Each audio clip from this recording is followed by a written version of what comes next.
चलिए question number 20 देखिए।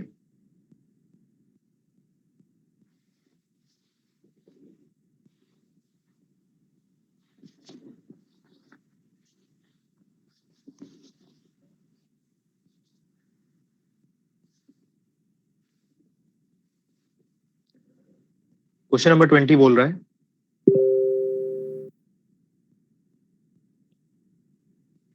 What number should be added to each of the number 103, 135, 110, 144 so that the resulting number are in proportion.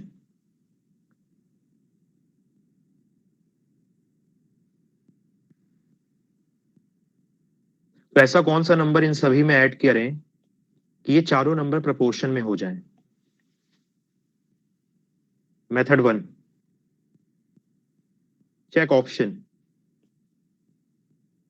Option से check कर लो। जैसे मैं B option उठाता हूं 9, तो 103 में 9 ऐड करते हैं, 135 में 9 ऐड कर लेते हैं, 110 में 9 ऐड कर लेते हैं, 144 में 9 ऐड कर लेते हैं। अब ये जो नंबर आए हैं इनको देख लो प्रोपोर्शन में है कि नहीं। तो 122 divided by 144 is equal to कितना होना चाहिए? 119 डिवाइडेड बाय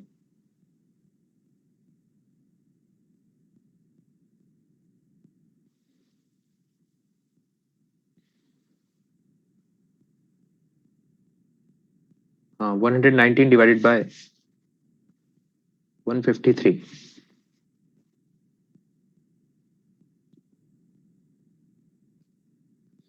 क्या दोनों रेशियो सेम आ रहे हैं?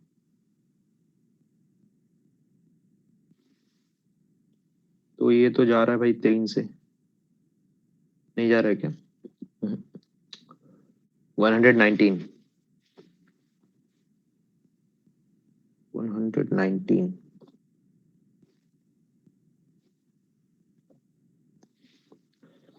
ये जा रहा है 6 to 12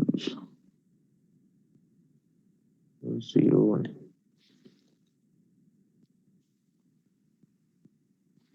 एक मिनट इसको सिंप्लीफाई करिए दोनों साइड। यहां पर सिंप्लीफाई करिए इसको और यहां पर भी सिंप्लीफाई करिए, दोनों सेम आना चाहिए। अगर सेम आ रहे हैं तो ये ऑप्शन आपका आंसर है, अगर सेम नहीं आ रहे हैं तो ये ऑप्शन आंसर नहीं है। इस केस में आप इसको सिंप्लीफाई करेंगे तो सेम आएगा क्योंकि 20 का आंसर है एक्चुअली में 9। Okay, okay?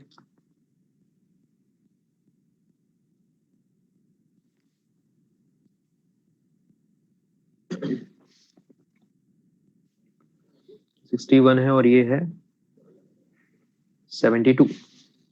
61 डिवाइड बाय 72, तो यहां पर भी कुछ बन रहा है।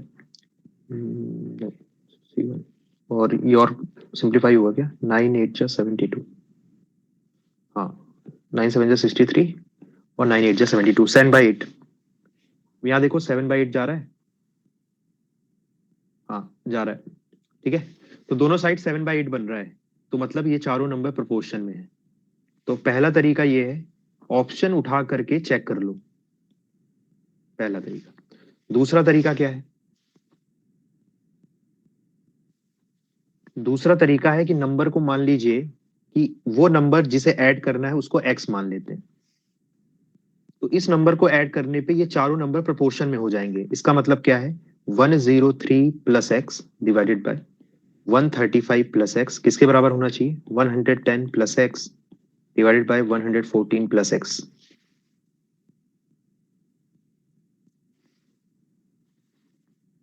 ये इक्वेशन बनेगी। इस इक्वेशन को सॉल्व करके आपको x की वैल्यू निकालनी है। कुछ लोग क्या करेंगे, क्रॉस मल्टीप्लाई कर देंगे, जो कि सबसे घटिया तरीका है इसको करने का, क्योंकि क्रॉस मल्टीप्लाई कर दोगे तो क्वाड्रेटिक इक्वेशन बन जाएगी और क्वाड्रेटिक इक्वेशन सॉल्व करते करते सुबह हो जाएगी, ठीक है। तो ये गलती नहीं करना है। यहां पर आप कंपोनेंडो और डिविडेंडो लगा लो, उससे ज्यादा बेटर हो जाएगा, CND।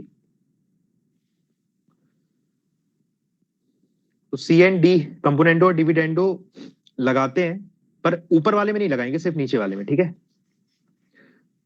तो ऊपर वाले को ऐसे ही रखो, नीचे वाले को न्यूमरेटर माइनस डिनोमिनेटर कर दीजिए। कितना हो जाएगा ये, या डिनोमिनेटर माइनस न्यूमरेटर कर दो। तो 135 plus x minus 103 plus x कितना हो जाएगा, 5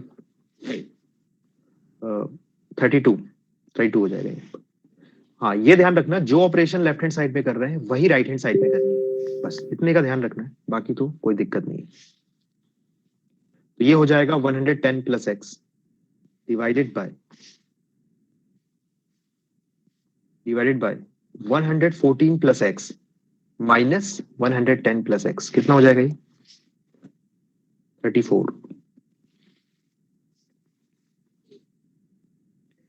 अब यहां पर जब मैंने थोड़ा इसको मॉडिफाई कर दिया ना इस रेशियो को, तो मेरे को क्या हुआ, अब देखो यहां पर अब क्रॉस मल्टीप्लाई कर सकते हो, अब क्वाड्रेटिक इक्वेशन यहां पर नहीं बनेगी। तो थोड़ा दिमाग लगाना है जब भी क्वेश्चन को सॉल्व कर रहे हो, हर स्टेप में दिमाग लगाते रहना है आपको, ये आप कैसे अपना टाइम बचा लो एग्जाम में। अब क्रॉस मल्टीप्लाई कर दीजिए इनको,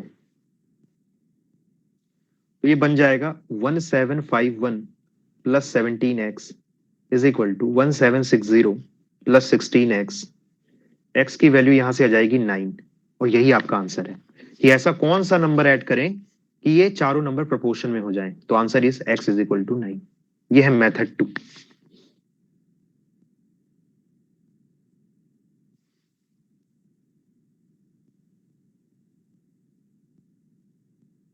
दिस इज मेथड 2। पर ये दोनों ही मेथड, सेकंड वाली मेथड भी आपको एग्जाम में यूज नहीं करनी है, चाहे तो कर सकते हो, पर इससे भी बेटर एक मेथड है हमारे पास, जिसके लिए पहले आपको एक कंसेप्ट समझना पड़ेगा।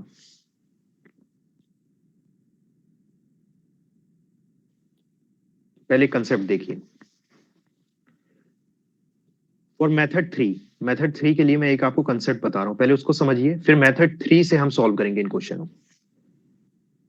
तो कंसेप्ट ये है कि मान लीजिए दो रेशियो है मेरे पास, 6/15 बराबर है 14/35 के, बराबर है ना।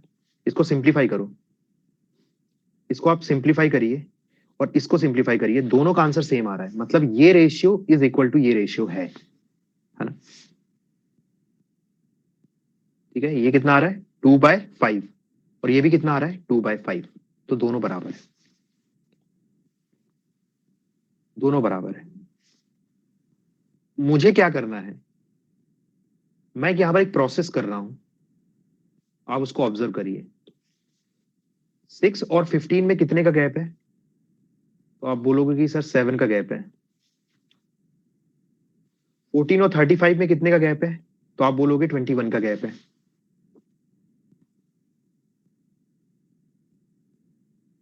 35 माइनस 14 इज 21। 7 और 21 का एलसीएम कितना हो जाएगा, तो आप बोलोगे 21 है एलसीएम, सॉरी 21, एक मिनट 7 और 21 है क्या, एक मिनट, इसका गैप 9 है, 9, यस 9 है गैप, 9 गैप इज 9, ठीक है। तो 9 और 21 का एलसीएम कितना हो जाएगा, तो आप बोलोगे सर 63 हो जाएगा। तो दोनों जगह मैं क्या करूंगा, 63 बनाऊंगा, इस गैप को जो है दोनों जगह सेम कर रहा हूं। दो रेशियोज है मेरे पास, इनके जो गैप है ना न्यूमरेटर और डिनोमिनेटर के, इन दोनों को मैं सेम करूंगा। तो सेम करने के लिए क्या किया मैंने, इसका गैप निकाला, इसका गैप निकाला, और इन दोनों का एलसीएम निकाला, दैट इज 63। तो अब मैं दोनों जगह गैप सेम करना है, तो 9 को किससे इंटू करूंगा, 7 से, और 21 को किससे इंटू करूंगा, 3 से। अब देखिए दोनों के बीच में जो गैप है ना, वो कितना हो जाएगा, 63 हो जाएगा। तो आपने यहां पर 7 से इंटू किया है, तो न्यूमरेटर और डिनोमिनेटर दोनों ही जगह 7 से इंटू कर दीजिए, और यहां पर कितने से इंटू कर देंगे, 3 से। तो अब देखते हैं रेशियोज क्या बनते हैं, ठीक है। तो रेशियो यहां बन जाएगा 7 6 42, और 15 इंटू 7 इज 105, और यहां बन जाएगा 14 3 42, और 35 इंटू 3 इज 105। क्या देखा आपने, आपने ये देखा कि ये जो दोनों रेशियोज हैं, इनको अपन ने सेम कर दिया। न्यूमरेटर न्यूमरेटर के बराबर आ गया और डिनोमिनेटर डिनोमिनेटर के बराबर आ गया।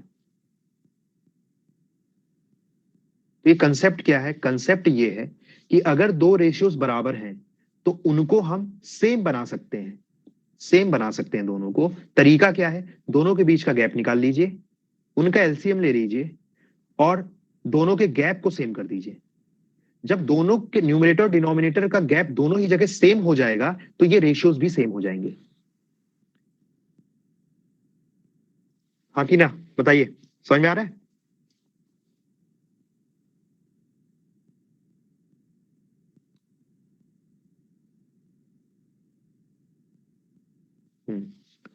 तो यही जो टेक्निक है मैं इन टाइप के क्वेश्चन को सॉल्व करने के लिए लगा सकता हूं। ओके, देखिए कैसे। क्वेश्चन था मेरा, कहां गया ये? क्वेश्चन ये रहा मेरा कि भाई ये चार नंबर अभी प्रोपोर्शन में नहीं है, लेकिन इनमें मैं कोई एक ऐसा नंबर ऐड करूंगा, मान लीजिए 5 या 4, तो ये सब प्रोपोर्शन में हो जाएंगे, मतलब धकाधक सारे प्रोपोर्शन में हो जाएंगे, बस एक नंबर ऐड कर दो सब में। वो नंबर क्या है यही हमें निकालना है। तो मैं क्या बोलता हूं, देखो ध्यान से। मेथड 3, नंबर्स क्या है एक बार नंबर लिख देता हूं मैं। Numbers are 103, 135 and 1110, 103, 135, 1110 and 144। ये नंबर है, इनको प्रोपोर्शन में करना है। कोई ऐसा नंबर बताइए जिनको हम ऐड करें। तो मान लेते हैं वो नंबर एक्स है, तो प्रोपोर्शन में हो जाएंगे। इसका मतलब क्या है? 103 plus x divided by 135 plus x बराबर आ जाएगा 110 प्लस एक्स और 1/44 प्लस एक्स। ये हो जाएगा अगर ये प्रोपोर्शन में हो जाते हैं। अब आप निकालो इनके बीच में गैप कितना है, न्यूमरेटर डिनोमिनेटर का, और यहां भी गैप निकालिए। तो यहां पर गैप आएगा भाई कितने का? द आंसर इज 32, 32 का गैप है यहाँ। यहां पर कितने का गैप है राइट हैंड साइड में? द आंसर इज 34, 34 का गैप है। अब क्या करोगे? इनका एलसीएम निकाल लो 32। अब हम क्या करेंगे, देखो दोनों के बीच का गैप जो है बराबर कर देंगे। तो यहाँ पर 32 है, यहाँ 34 है, एलसीएम कितना हो जाएगा? एलसीएम देखो ध्यान से, 32 और 34 आए ना, अब ये सिंप्लीफाई हो रहे हैं तो इनको सिंप्लीफाई भी कर सकते हो। तो आपको दिख रहा है कि 32 होता है, 16 टू जा 32 होता है और 72 टू जा 34 होता है। मतलब आप क्या करो, 32 34 से भी एलसीएम निकालोगे तो कोई दिक्कत नहीं है, पर आप क्या कर लो, इनको सिंप्लीफाई कर लो। और अगर सिंप्लीफाई हो सकते हैं तो इनको सिंप्लीफाई कर लेना है, कोई भी दिक्कत की बात नहीं। ओके, 16 और 17 आ गया। अब 16 और 17 का एलसीएम क्या होता है? तो आप बोलोगे कि 16 और 17 का एलसीएम होता है 16 इंटू 17, राइट? तो यहाँ पर राइट हैंड साइड में किससे इंटू करना पड़ेगा? 17 से। और left hand sorry right hand side में किससे करना पड़ेगा? 16 से। ठीक है, यहां तक समझ में आ रही बात? बताइए, इसी स्टेप में यहां तक कोई डाउट है तो बताइए।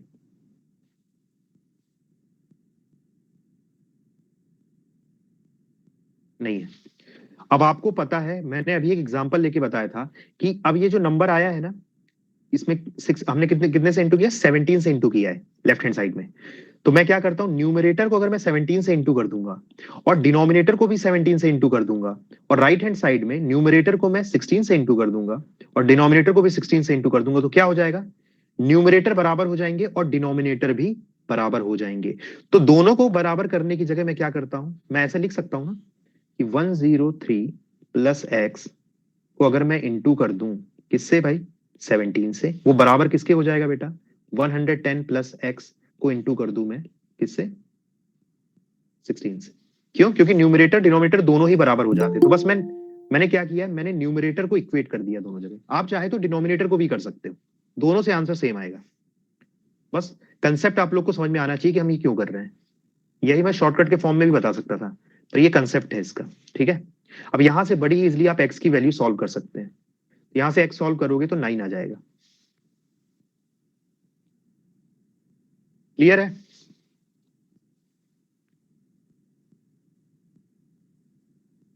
जल्दी बताओ।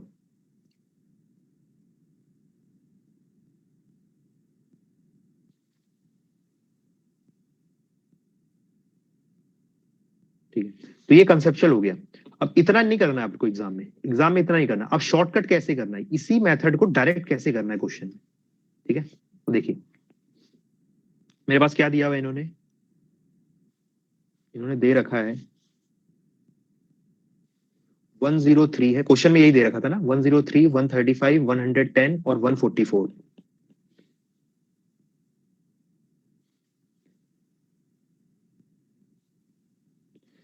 ये क्वेश्चन में दे रखा है इन्होंने 103, 135, 110 एंड 144। इनको प्रोपोर्शन में करना है तो क्या ऐड करें? तो इसका शॉर्टकट है, आप शॉर्टकट देख लो, वही जो मैंने मेथड 3 बताया उसको कैसे आप शॉर्टकट के थ्रू लगा सकते हो यहाँ पर। सबसे पहले आपको क्या करना है, इन दोनों के बीच का गैप निकालिए। कितना है गैप इन दोनों के बीच का? तो आप बोलोगे सर 32 है। वहां पर भी हमने ऐसे ही किया था मेथड 3 में, अगर आपको याद हो तो। 110 और 144 के बीच का गैप कितना हो जाएगा बेटा? 34। देख लीजिए यहाँ पे, ये देखिए पहले हमने गैप निकाला था ना 32 और 34, वही चीज मैंने किया है। ठीक है, 32 और 34 गैप आ गया। अगर ये सिंप्लीफाई हो रहे हैं तो इनको सिंप्लीफाई कर लो। तो सिंप्लीफाई तो हो रहे हैं भाई, 16 2 जा 32, 17 2 जा 34, यही किया था हमने। देखिए सिंप्लीफाई किया था 32 को 34 को 16 और 17 से। ओके, इसके बाद क्या करें? इसका आपने एक बार सिंप्लीफाई कर लिया है तो अब आपको एक ही काम करना है, वो है ये जो 103 है ना, इसको इसको इंटू कर दो किससे भाई? 17 से। ठीक है, पैटर्न देख लो, पैटर्न ही याद रखना है आपको, 17 से। और 110 को इंटू कर दो किससे बेटा? 16 से। 110 को इंटू कर देते हैं 16 से। यही चीज किया था यहां पर, देखो ध्यान से। 103 को इंटू किया है 17 से और 110 को इंटू किया है 17 से। अल्टीमेटली यही तो हुआ है, 103 को इंटू किया है 17 से और 110 को इंटू किया है 16 से, है ना? यही जो पूरी प्रोसेस है ना बेटा, इसको आपको वहीं पे पेपर में देख के तुरंत कर देना है। ये सब एक्स वगैरह लेने की जरूरत नहीं है।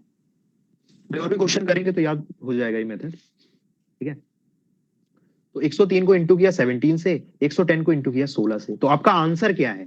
आपका आंसर है, ध्यान से देखिए,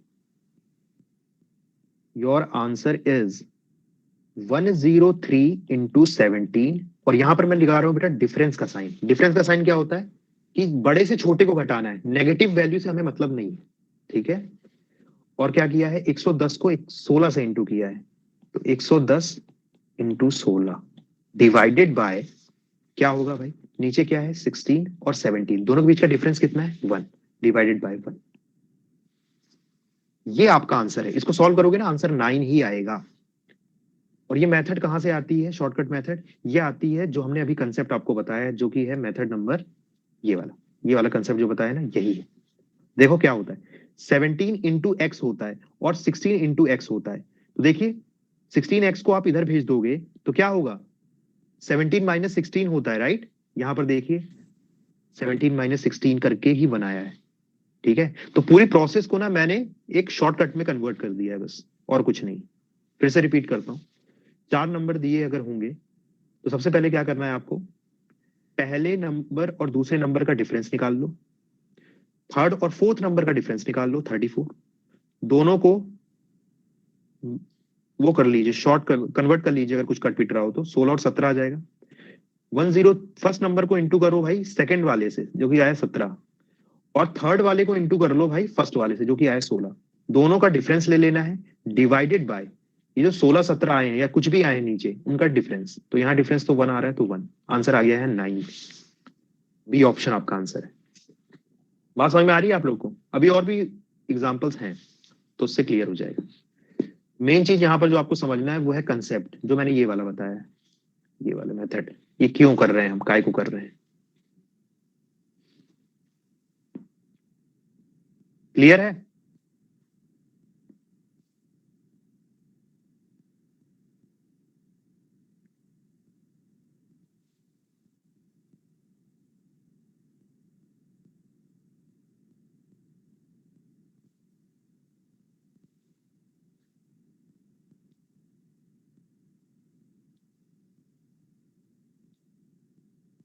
क्वेश्चन है, if 2x plus 1, x plus 2, 2 and 5 are in proportion, then what is mean proportion between 3.5 into 1 minus x and 8 into 1 plus x? ये 4 नंबर प्रोपोर्शन में है, तो हमें मीन प्रोपोर्शन निकालना है। कौन कौन से नंबर का? इसका और इसका। तो सबसे पहले हमें x निकालना पड़ेगा, इसका मतलब। तो x निकालने के लिए मैं क्या करूंगा? क्वेश्चन में दिया हुआ है कि 2x+1 डिवाइडेड बाय x+2 किसके बराबर है, 2/5 का। अब देखिए यहाँ पर जो है क्रॉस मल्टीप्लाई आप डायरेक्टली कर लो ना, क्या दिक्कत है, यहाँ तो बहुत सिंपल सी इक्वेशन बन रही है, क्वाड्रेटिक इक्वेशन वगैरह कुछ बन नहीं रही है, तो कोई भी ज्यादा सोचने की जरूरत नहीं है। ठीक है, डायरेक्ट प्रोपोर्शन वाला कंसेप्ट का यूज करके क्रॉस मल्टीप्लाई करके एक्स की वैल्यू निकाल लीजिए। सॉल्व करते हैं, यहाँ आ जाएगा 10x+5 is equal to 2x+4। यहाँ पर कितना आ जाएगा 6x 8x is equal to, एक मिनट कुछ गड़बड़ है, एक minute, 2x+1 divide by x+2 is equal to 2/5, तो 5 to 10, 2x+4 माइनस में आ रहा है x, ओके माइनस में आ रहा है तो ठीक है, यहाँ पर आएगा -1, तो x कितना हो जाएगा -1/8। तो x की वैल्यू यहाँ से क्या आ गई बेटा, -1/8 आ गई। ठीक है, तो x निकाल दिया आपने, अब आपको क्या करना है, मीन प्रोपोर्शन कैलकुलेट करना है, किसके किसके बीच में, इसके और इसके बीच में। ओके, तो मीन प्रोपोर्शनल हो जाएगा, फॉर्मूला आपको पता ही है भाई, होता है √3.51 माइनस एक्स इंटू 8 1 + x, है ना। x की वैल्यू डाल दीजिए इसमें, तो कितना बन जाएगा, ये बन जाएगा 3.5 इंटू 9/8 इंटू 8 इंटू 7/8। कुछ काटा पीटी हो रही हो तो कर दो, तो 8 से 8 गया, बस इतना ही गया। ओके, 3.5 को मैं लिख सकता हूं कितना, 7/2, है ना। 3.5 को लिख सकता हूँ 7/2, ये हो जाएगा √7/2 इंटू 9/8 इंटू 7। तो भाई जो भी नंबर इस रूट में 2 बार आ रहे हैं वो रूट के बाहर आ जाएंगे। तो कौन कौन आ रहा है, एक तो आपको दिख रहा है कि 7 2 बार आ रहा है, तो 7 आ जाएगा बाहर। और नीचे देखिए 8 दूनी 16 बन रहा है, 16, और 16 का स्क्वायर रूट क्या होता है 4, तो 4 भी आ जाएगा बाहर डिवाइड में। और 9 बचा, 9 का स्क्वायर रूट क्या हो जाएगा 3। तो आंसर कितना आ जाएगा 7 3 या 21, 21 डिवाइड बाय 4 कितना होता है, 21 डिवाइड बाय 4, 21 डिवाइड बाय 4 5, तो या तो ये है या तो ये, एंड ये है सी ऑप्शन। ठीक है, 21 डिवाइड बाय 4 का आंसर क्या आता है 5.25। ओके,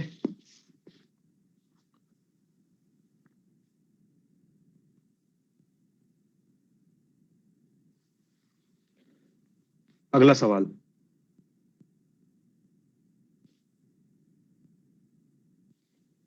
वीडियो अपलोड नहीं होगा इस वाले का, तो ध्यान से सुनिए और नोट करते जाइए जो भी इंपॉर्टेंट लगे।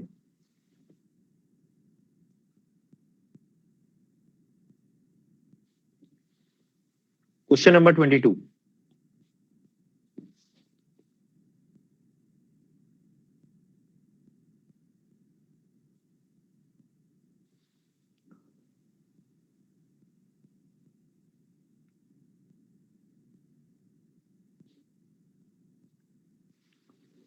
क्वेश्चन में बोल रहा है when x is added to each of 9 15 21 31, इन नंबरों में जब x ऐड करते हैं तो ये प्रपोर्शन में हो जाते हैं। तो आपको निकालना है मीन प्रपोर्शन, किसका किसका, 3x - 2 और 5x + 4 का मीन प्रपोर्शन निकालना है। सबसे पहले करते हैं क्या, सबसे पहले हम ये अपने शॉर्टकट से करेंगे, ठीक है, जो मेथड डिस्कस की थी, मेथड 1। भाई ये 4 नंबर है 9 15 21 31, 9 9 15 21 एंड 31। इनमें ऐसा नंबर निकालना है कि जो ऐड करें तो ये सब प्रपोर्शन में हो जाए। तो आपको शॉर्टकट पता है कैसे करोगे, हाँ, ये जो भी सवाल है सब एग्जाम में आए हुए सवाल हैं, ठीक है, अपने से नहीं बनाया हूं, तो इनको अच्छे से मेथड सीख लो, शॉर्टकट याद रहेगा तो काम आएगा एग्जाम में। ओके, देखिए 9 और 15 के बीच में कितने का गैप है भाई, 6 का। यहाँ कितने का गैप है, 10 का। काटापीटी हो रही है कुछ, कर लो, 3 2 जा 6, 5 2 जा 10। तो 9 को किससे इंटू करना है भाई? 5 से इंटू करना है। और 21 को किससे इंटू करना है? 3 से। तो आंसर आपका क्या हो जाएगा? 9 into 5 difference 21 into 3 divided by 5 और 3, इनके बीच का डिफरेंस क्या है? 2 डिवाइड बाय 2। तो आंसर कितना आ गया? 9 5 जा 45 माइनस कितना है ये? 63 डिवाइड बाय 2। नेगेटिव से मतलब ही नहीं है अपने को, तो कितना हो जाएगा ये? 8 5 13 डिवाइड बाय 2, 9 आ जाएगा आंसर, है ना? तो मतलब 9 एक ऐसा नंबर है बेटा, जिनको इनमें ऐड कर दो ना, 9 15 21 31, तो ये सब प्रपोर्शन में हो जाएंगे। प्रपोर्शन में हो जाएंगे का क्या मतलब होता है? 9/15 किसके बराबर आ जाएगा? 21/31 के। करके देख लेना, बिल्कुल फिट होएगा, ठीक है? तो आपने एक्स निकाल लिया। अब आपको क्या निकालना है? आपको निकालना है मीन प्रपोर्शन, निकालना है किसके इसके बीच में? 3x-2 और 5x+4 के बीच में। तो लगा दो भाई।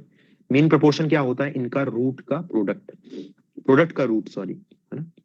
प्रोडक्ट का रूट ही होता है इनका मीन प्रोपोर्शनल।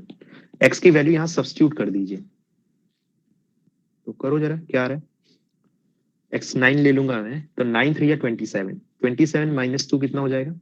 25 इंटू 9 5 जा 45, 45 + 4 इज 49। तो ये तो बड़ा सिंपल सा रूट बना है। 25 का स्क्वायर रूट क्या होता है भाई? 5 होता है ना? तो 5 बाहर आ जाएगा, इंटू 49 होता है 7, 7 5 जा 35। ये आपका आंसर है, यानी ऑप्शन ए। क्लियर है ये बेटा? जल्दी बताओ।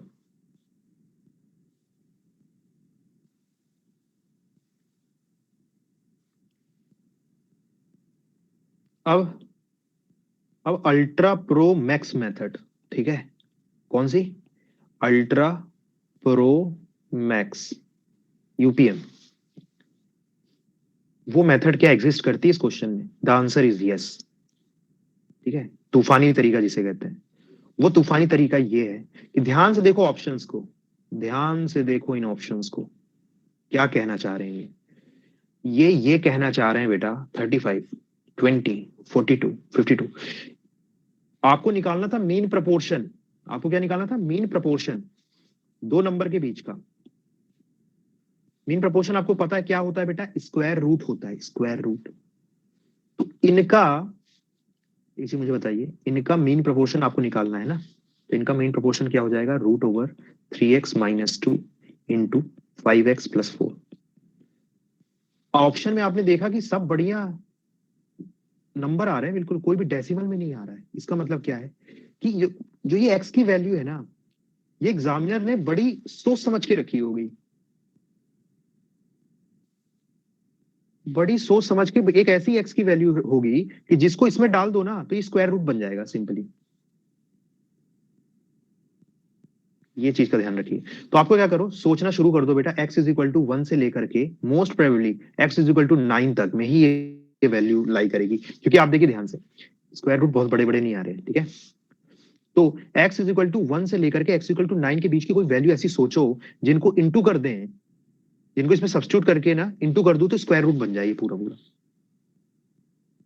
समझ में आ रहा है? तो कभी भी ऑप्शन बड़े सिंपल से देखिए ना, अगर डॉट या डेसिमल में होता तो अलग बात होती, तो इतना सिंपल आंसर है। इसका मतलब क्या है बेटा? कोई वैल्यू इसमें फिट कराई गई है, एक्स की कोई ऐसी बहुत सिंपल सी वैल्यू है जो फिट कराई गई है, जिसको डालते ही क्या होगा? स्क्वायर रूट बन जाएगा। देखो, x = 1 तो दिख ही रहा है भाई, ये तो बहुत छोटा नंबर आएगा, है? दिख रहा है। ऑप्शन देख लो, 35 20 42 52। 1 नहीं होगा, 2 नहीं होगा, 3 नहीं होगा, ऐसे सोचते जाओ। अल्टीमेटली आप देखोगे कि x = 9 जैसे ही डालोगे आप इसमें, तो आपको क्या देख पाओगे? 9 3 जा होता है 27, 27 - 2 होता है 25। बहुत ही सुंदर नंबर है 25, है ना?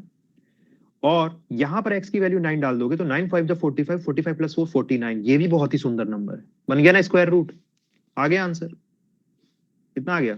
35। तो x = 9 की वैल्यू आप डायरेक्टली सोच सकते हो, ये मैं कहना चाह रहा हूं। बात समझ में आ रही है? ये कुछ करने की जरूरत नहीं थी यहाँ पर, ये सब।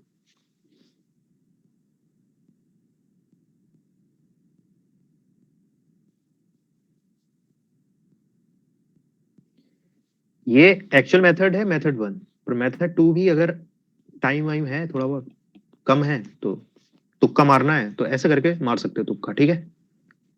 जल्दी बताइए।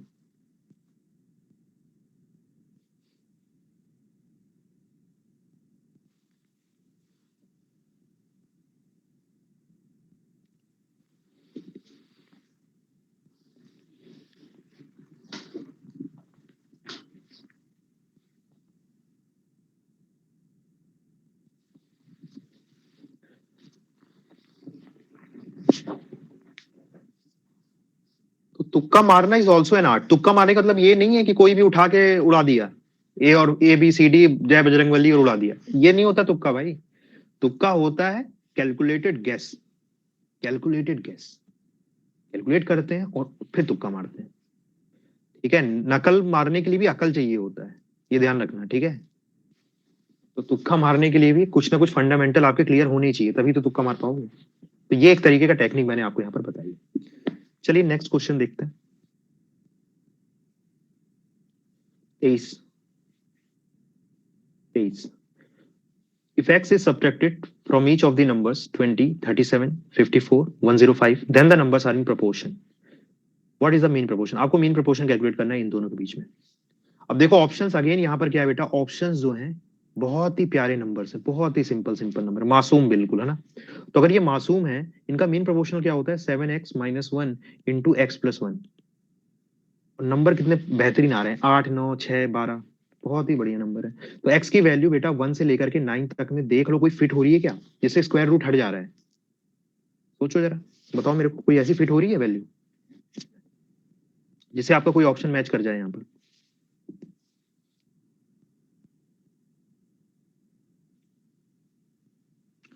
और फॉर योर काइंड इन्फॉर्मेशन, दोनों ही क्वेश्चन जो है एग्जाम के क्वेश्चन है, जो एग्जाम में आए हुए हैं, ठीक है?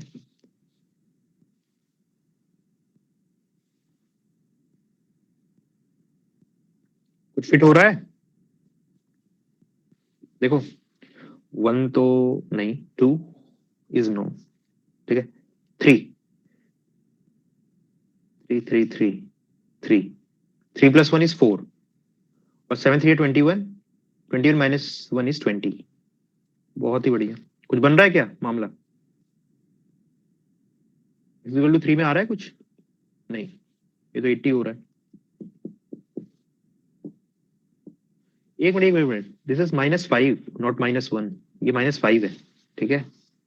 अब बनेगा मामला। देखिए एक्स इक्वल टू 3 डालता हूं तो ये हो जाता है 4। अब मुझे दिखा यार ये 4 हो रहा है, तो ये तो स्क्वायर रूट टाइप का दिख रहा है, ठीक है? इनटू, यहाँ फिट करूंगा तो x is equal to 3, x equal to 3 check कर रहा हूं मैं, ठीक है? 7 3 21, 21 माइनस 5 इज हाउ मच, 16। ये भी स्क्वायर रूट नंबर बन गया, है कि नहीं?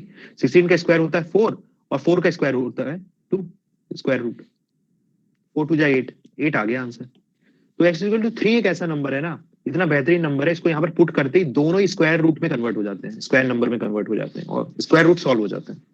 अगर तुक्का मारना है तो ऐसे मार के आगे बढ़ सकते हो भाई इन क्वेश्चनों में, ठीक है? नहीं तो तरीका आप लोग को बता रखा है मैंने, तरीका क्या है, वही है, सबसे पहले एक्स कैलकुलेट करो, उसके लिए भी एक शॉर्टकट बता रखा है, ठीक है?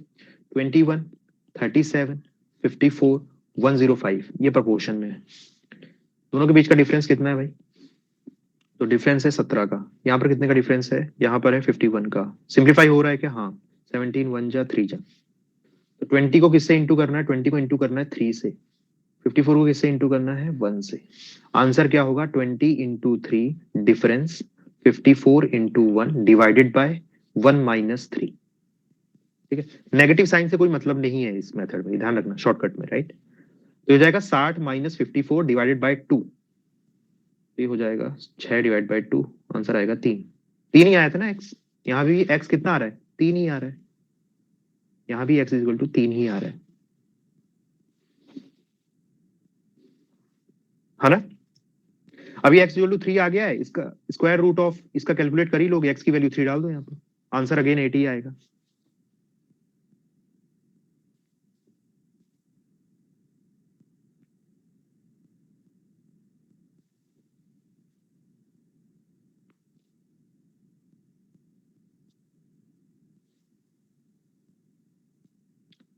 ओ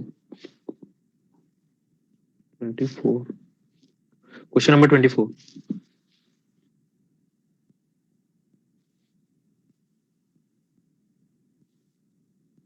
If x is subtracted from each of 19, 27, 38, 57, the numbers are in proportion. Find the value of 11x plus 2. आपको ना एक वैल्यू यहाँ पर कैलकुलेट करना है 11x plus 2 का. उसके लिए पहले x निकालना पड़ेगा. अब यहाँ पर देखो, यहाँ पर तुक्का लगाना थोड़ा मुश्किल है क्योंकि यहाँ पर स्क्वायर रूट वाला कुछ मामला नहीं है. यहाँ वैल्यू निकाल के पुट करके आंसर देखना है. तो वैल्यू कैलकुलेट कर लो यहाँ पर, और कोई तरीका नहीं है. ठीक है, ऑप्शन से करोगे तो ज्यादा टाइम लग जाएगा. मेथड 1 वही है, 19, 27, 38 और 57.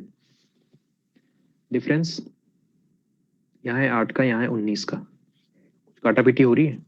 नहीं हो रही है. तो यहाँ इंटू कर लो इसको 19 से, तो आंसर क्या हो जाएगा? 19 इंटू 19 इंटू होगा 19 से. ये 38 किससे इंटू होगा? Into 8. Difference 38 into 8 divided by 8 minus 19. तो 19 इंटू 19 होता है 361 minus 38 into 8 is 304 divide by 8 minus 19 is what? 11. इसको सॉल्व करोगे तो कितना हो रहा है भाई? 57. 7 डिवाइड बाय 11 ये आ रहा है. ठीक है, आपने को कैलकुलेट करना है वैल्यू 11x प्लस 2 की. तो 11x की जगह रख दीजिए 57 अपॉन 11 प्लस 2, तो कितना हो जाएगा? ये 59. Option B.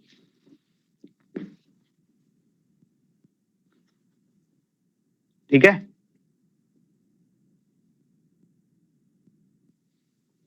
अगला सवाल क्वेश्चन नंबर 25 देखिए.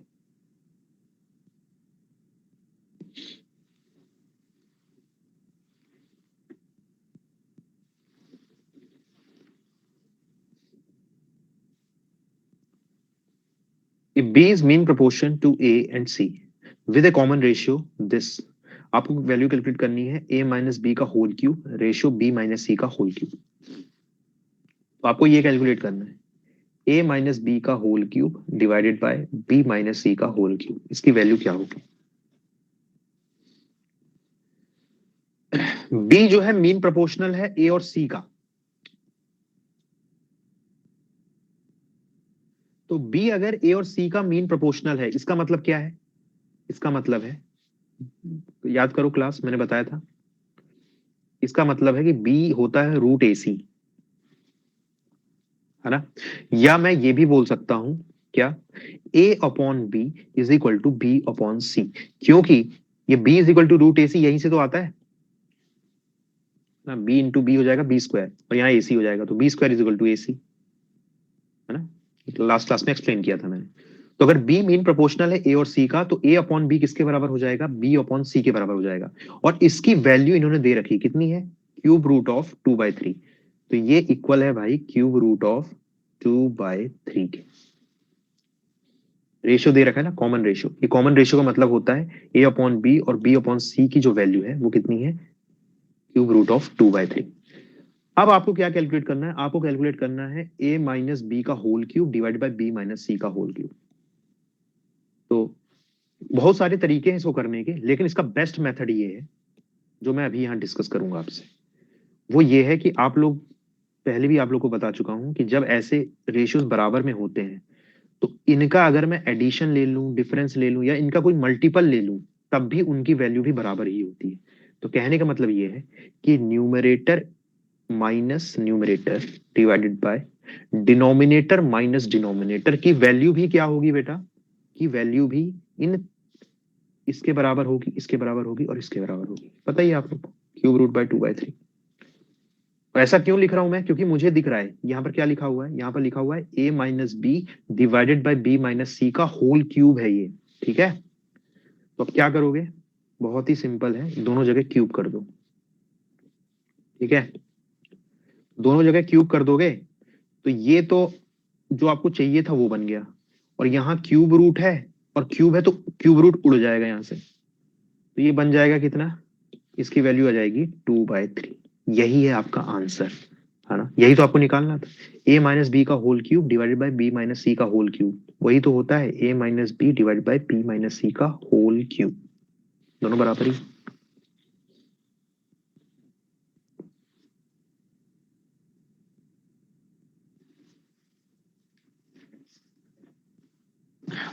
तो यहां तक जितने भी फंडामेंटल चीजें हैं, ठीक है, थ्योरेटिकल कंसेप्ट हैं या कुछ न्यूमेरिकल शॉर्टकट्स हैं जो आपको डिस्कस करने थे, या कुछ डेफिनेशंस थी प्रोपोर्शन की जो डिस्कस की है हमने, वो यहां पर एंड होता है। रेशियो एंड प्रोपोर्शन का कोर पार्ट जो है वो एंड हो चुका है। अब नेक्स्ट जो पार्ट है, हम क्या करेंगे, हम करेंगे क्वेश्चंस। एग्जाम में यहां से क्वेश्चंस कम आते हैं, ज्यादा क्वेश्चन कहां से आते हैं, लैंग्वेज वाले पार्ट से आते हैं, कि जहां पर एप्लीकेशन होती है रेशियो एंड प्रोपोर्शन की। तो जो हम नेक्स्ट डिस्कस करने वाले हैं वो रेशियो और प्रोपोर्शन की एप्लीकेशन डिस्कस करेंगे, जो जिसमें क्या होगा, थ्योरेटिकल क्वेश्चन होगा और वहां पर आपको इन्हीं कंसेप्ट का यूज करना है। चलिए नेक्स्ट सवाल से शुरू करते हैं। लैंग्वेज वाली प्रॉब्लम में अब हम एंटर कर चुके हैं, ठीक है, अब यही चलेगा कुछ क्लासेस तक। ओके, चलिए पहला सवाल देखिए।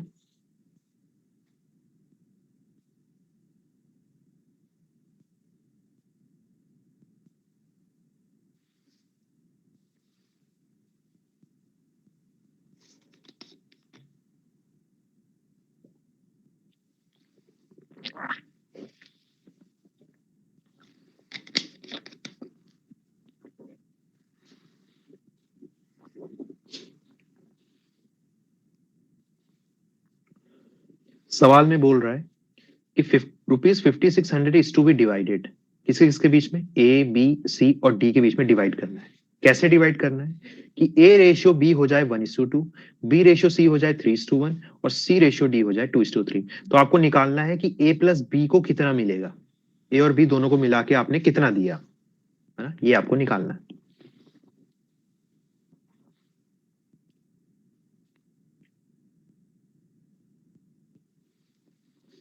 तो सवाल में दे रखा है ए बी सी और डी। तो ए रेशियो बी दे रखा है इन्होंने 1:2, बी रेशियो सी दे रखा है 3:1, सी रेशियो डी दे रखा है 2:3। मेथड आप लोग को पता है, इसको सॉल्व कैसे करते हैं भाई, यहाँ 2 2 लिख दो, यहाँ 3 लिख दो, यहाँ 1 लिख दो, यहाँ 2 2, ठीक है। तो आपको बेसिकली मैं क्या करूंगा, सबसे पहले मैं निकाल लूंगा A ratio B ratio C ratio D, चारों का आपस में क्या रेशियो है वो निकाल लूंगा। तो कितना आ जाएगा ये, 6:18:4:6। तो ए बी सी और डी का रेशियो ये आ रहा है। ये क्या सिंप्लीफाई हो रहा है, हाँ सर, और भी सिंप्लीफाई कर सकते हैं इसको। 3 2 6 होता है, 9 2 18, 2 2 4 एंड 3 2 6। तो ए बी सी और डी का आपस में रेशियो क्या आ गया, 3:9:2:3। यहां तक कोई समस्या है तो बताइए।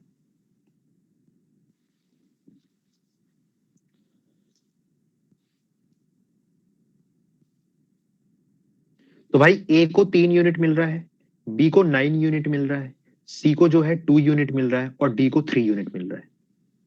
और टोटल कितना रुपीस है, 5600 है। यही 5600 को तो आपने डिवाइड किया एबीसीडी में। तो देखो, ए को 3 यूनिट है, बी 9 है, सी 2 है, 3 है। टोटल कितना हो गया इनके पास, कितने यूनिट्स हो गया, 11 और 16, 17। सर गड़बड़ है क्या, हाँ हाँ बोलो बोलो। सर वो अरे कुछ सेकंड गड़बड़ है वाले में यार। सर वो 12 वो रहेगा ना। सर वो सेकंड हाँ वाले में गड़बड़ सर है। 12 वो रहेगा ना, 18 की बिल्कुल जगह। बिल्कुल बिल्कुल बिल्कुल बिल्कुल, अभी चेंज कर रहा हूँ, 1 मिनट रुको। यहाँ गड़बड़ हो गया भाई, ठीक है, मिस्टेक हो गया हमसे, है ना, गलती से मिस्टेक हो गया। देखिए 6:2 कितना हो जाएगा, 12:4:6। ये हो जाएगा 3 2 6, 6 2 12, 2 4, 3 है ना।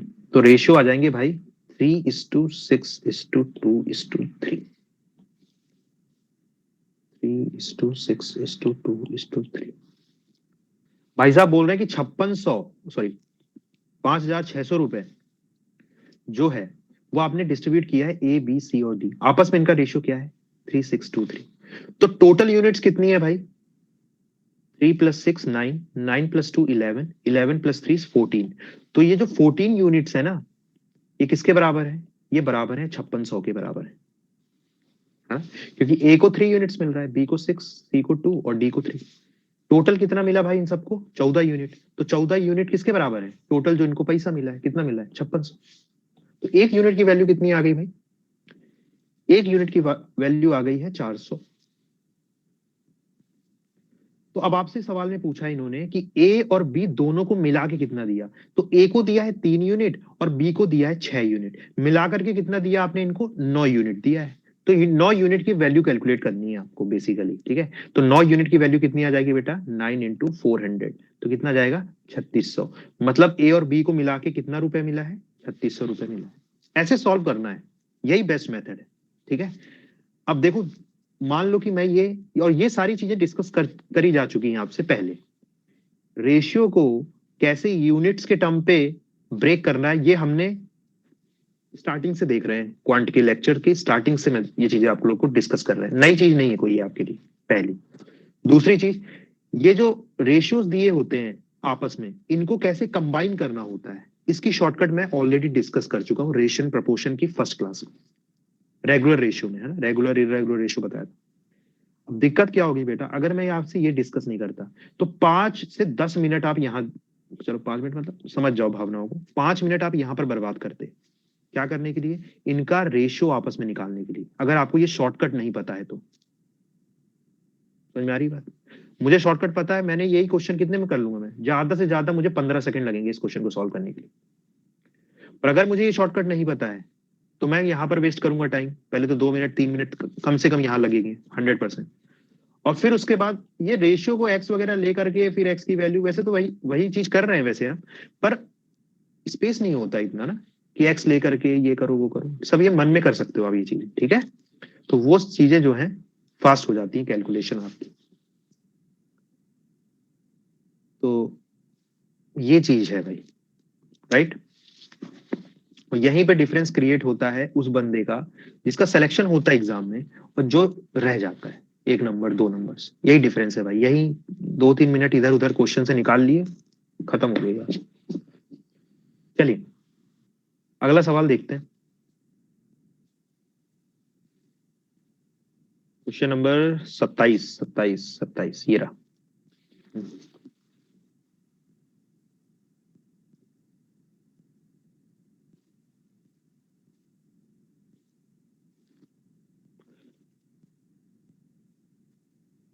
एक मिनट, 26 के बाद 29 कैसे आया भाई? अच्छा ये क्वेश्चन करना है भाई, पहले पहले ये वाला करना।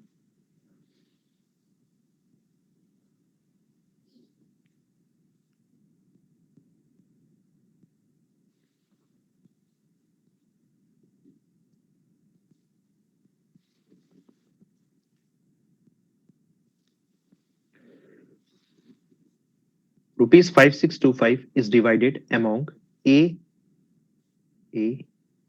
ठीक है। अच्छा, इस रुपीस को डिवाइड किया है ए बी और सी में।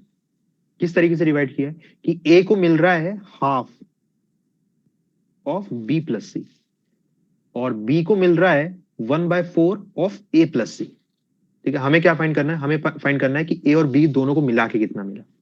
ठीक है, कोई दिक्कत नहीं है। देखिए क्वेश्चन में ये बोला इन्होंने कि ए को मिल रहा है हाफ ऑफ बी प्लस सी। इसका मतलब क्या है, इसका मतलब ये है, देखो ए को मिल रहा है हाफ ऑफ बी प्लस सी, ये सवाल में दिया है। इसका मतलब ये है कि ए रेशियो बी प्लस सी किसके बराबर है बेटा, 1:2 के बराबर है। कोई दिक्कत है क्या यहाँ पर? क्या मैं इसको ये लिख सकता हूं? अरे लिख सकता हूं ना, बी प्लस सी यहां पर आ जाएगा डिवाइड में, तो कितना हो जाएगा, ए रेशियो बी प्लस सी कितना हो जाएगा, 1:2 तो हो जाएगा। कोई दिक्कत है क्या?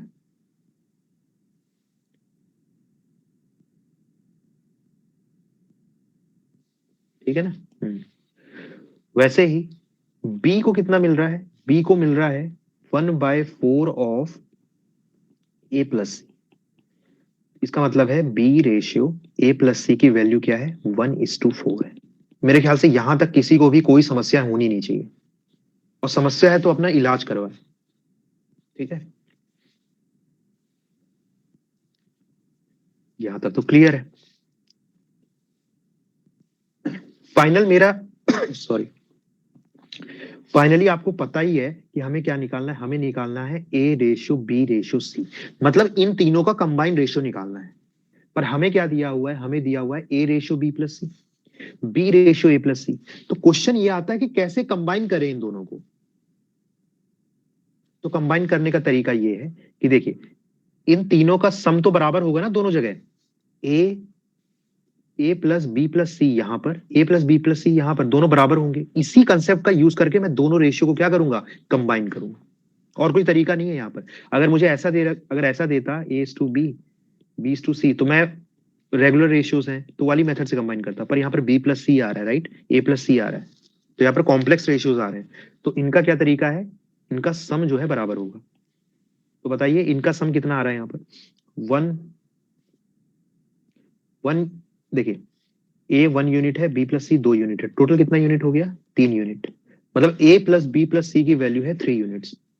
और यहां पर कितने आ रही है भाई, ए प्लस बी प्लस सी की वैल्यू 1 प्लस 4 इज 5 यूनिट। तो ऐसा हो रहा है बेटा कि ए प्लस बी प्लस सी यहां पर आ रहा है 3 यूनिट, और यहां पर ए प्लस बी प्लस सी आ रहा है 5 यूनिट। पर आपको पता है भाई, ए प्लस बी प्लस सी या तो 3 होगा या तो 5 होगा, या तो कोई एक फिक्स नंबर होगा ना, अलग अलग तो हो नहीं सकता। तो दोनों को सेम करने का क्या तरीका है, एलसीएम ले लो दोनों का। ठीक है, एलसीएम ले लेंगे किसका भाई, 3 और 5 का। कितना आता है, 15। 15 आता है एलसीएम। ओके, तो इनका एलसीएम आता है 15, मतलब 3 को इंटू करना पड़ेगा 5 से, और 5 को इंटू करना पड़ेगा 3 से। तो यहाँ आपको आपने 3 को 5 से इंटू किया है, तो 1 को भी किससे इंटू कर दोगे भाई, 5 से। और यहाँ पर 2 को भी कैसे इंटू कर दोगे, 5 से। और यहाँ पर 1 को कर दोगे इंटू 3 से, और 4 को इंटू कर दोगे 3 से। इससे क्या हुआ, इससे ये हो गया कि आपका सम जो है यहाँ पर कितना हो गया, 15। यहाँ पर भी सम कितना हो गया, 15। तो जब सम सेम हो गया दोनों जगह, तो अब आप रेशियो को कंबाइन कर सकते हो। तो भाई ये बताइए मुझे कि ए की वैल्यू क्या आ रही है, ए यहां पर है, ए के सामने क्या बन गया है अब, 1 इंटू 5 मतलब 5। मतलब ए आ गया बेटा 5 यूनिट्स। बी कितना आ रहा है, बी के सामने है 1 इंटू 3, मतलब बी आ गया 3 यूनिट्स। सी कितना आ रहा है, तो सी डायरेक्टली तो दिया नहीं है, पर आपको पता है भाई टोटल सम जो है ए प्लस बी प्लस सी का वो कितना है, 15। 15 है। ए 5 है, बी 3 है, तो 8 हो गए दोनों मिला के। तो बचा हुआ सी ही है, तो सी कितना हो जाएगा, 7। या आप यहां से भी कैलकुलेट कर सकते हो, ए प्लस सी की वैल्यू कितनी है बेटा, 4 3 जा 12। ए प्लस सी की वैल्यू 12 है, ए की वैल्यू कितनी है, 5, तो 5 को माइनस कर दो इसमें से, आंसर 7। तो यहां से भी सी कितना आ जाएगा, 7 आ जाएगा। तो A ratio B ratio C की वैल्यू क्या आ गई है बेटा, 5:3:7। क्वेश्चन में बोला है कि टोटल 5625 रुपीज डिस्ट्रीब्यूट हुए हैं ए बी और सी में। तो मतलब क्या है कि 5 प्लस 3 प्लस 7 टोटल कितना हो जाएगा, कितने यूनिट्स हो जाएगा, 15 यूनिट। 15 यूनिट की वैल्यू क्या है, 15 यूनिट की वैल्यू है 5625। तो एक यूनिट की वैल्यू कितनी आ गई भाई, 5625 डिवाइड बाय 15, ये आ गई एक यूनिट की वैल्यू, है ना। और क्वेश्चन में आपको निकालना है कि ए और बी को दोनों को मिला के कितना मिला। तो भाई ए यहाँ है, बी यहाँ है, टोटल कितना यूनिट्स मिला इनको, 8 यूनिट। तो 8 यूनिट की वैल्यू निकालनी, तो 8 यूनिट की वैल्यू क्या हो जाएगी, 8 इंटू 1 यूनिट की वैल्यू। यही आपका आंसर है, इसको कैलकुलेट कर लो, ये जितना रुपीस आएगा यही आपका। समझ गए क्या,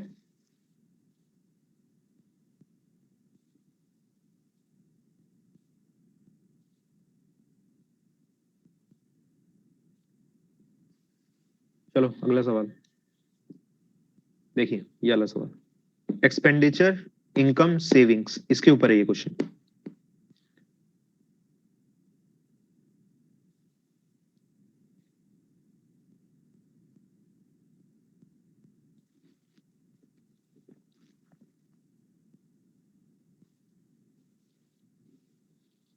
क्वेश्चन में दिया है the ratio of expenditure of A B and सी,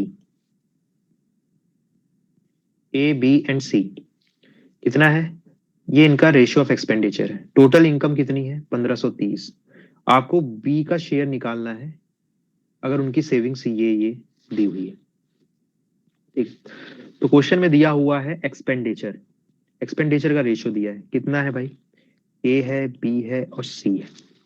इनका एक्सपेंडिचर का रेशियो है 16:12:9।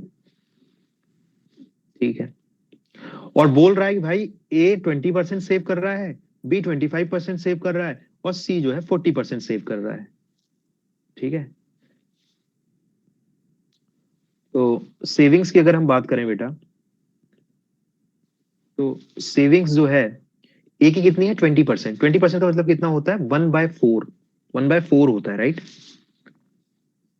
1/4 होता है। 25% का मतलब क्या होता है 25% is equal to, sorry sorry sorry, 1/4 नहीं होता है, 1/5। This is 1/5, okay, and this is 1/4, 25%, और 40% सी की सेविंग है। तो 40% का फ्रैक्शन क्या होता है 2/5। अब देखिए ध्यान से, सेविंग्स, ए की जो सेविंग है ये 1/5 है। इसका मतलब क्या है कि 5 अगर उसकी इनकम है तो 1 उसकी सेविंग्स है ना। तो एक्सपेंडिचर कितना है, एक्सपेंडिचर कैसे निकालोगे, 5 - 1 यानी 4 यूनिट का एक्सपेंडिचर है। बिल्कुल सही बात है ना, एक्सपेंडिचर कितना हो जाएगा 4 यूनिट्स हो जाएगा ए के लिए। तो इस 4 यूनिट की वैल्यू कितनी है बेटा, एक्सपेंडिचर तो दे रखा है 16 यूनिट्स, तो ये 4 यूनिट किसके बराबर है, this is equal to 16 units, right. यहां पर देख लीजिए, यहां पर बी के लिए सेविंग्स जो है 1/4 है। इसका मतलब क्या है, अगर उसकी इनकम 4 है तो सेविंग्स उसकी 1 है, मतलब एक्सपेंडिचर कितना है, एक्सपेंडिचर है 4 - 1, इनकम माइनस सेविंग ही तो एक्सपेंडिचर होगा, है ना। तो 4 - 1 कितना हो जाएगा बेटा 3। मतलब ये जो 3 है ना वो किसको रिप्रेजेंट कर रहा है, वो रिप्रेजेंट कर रहा है 12 को, क्योंकि एक्सपेंडिचर बी का कितना है 12 यूनिट्स।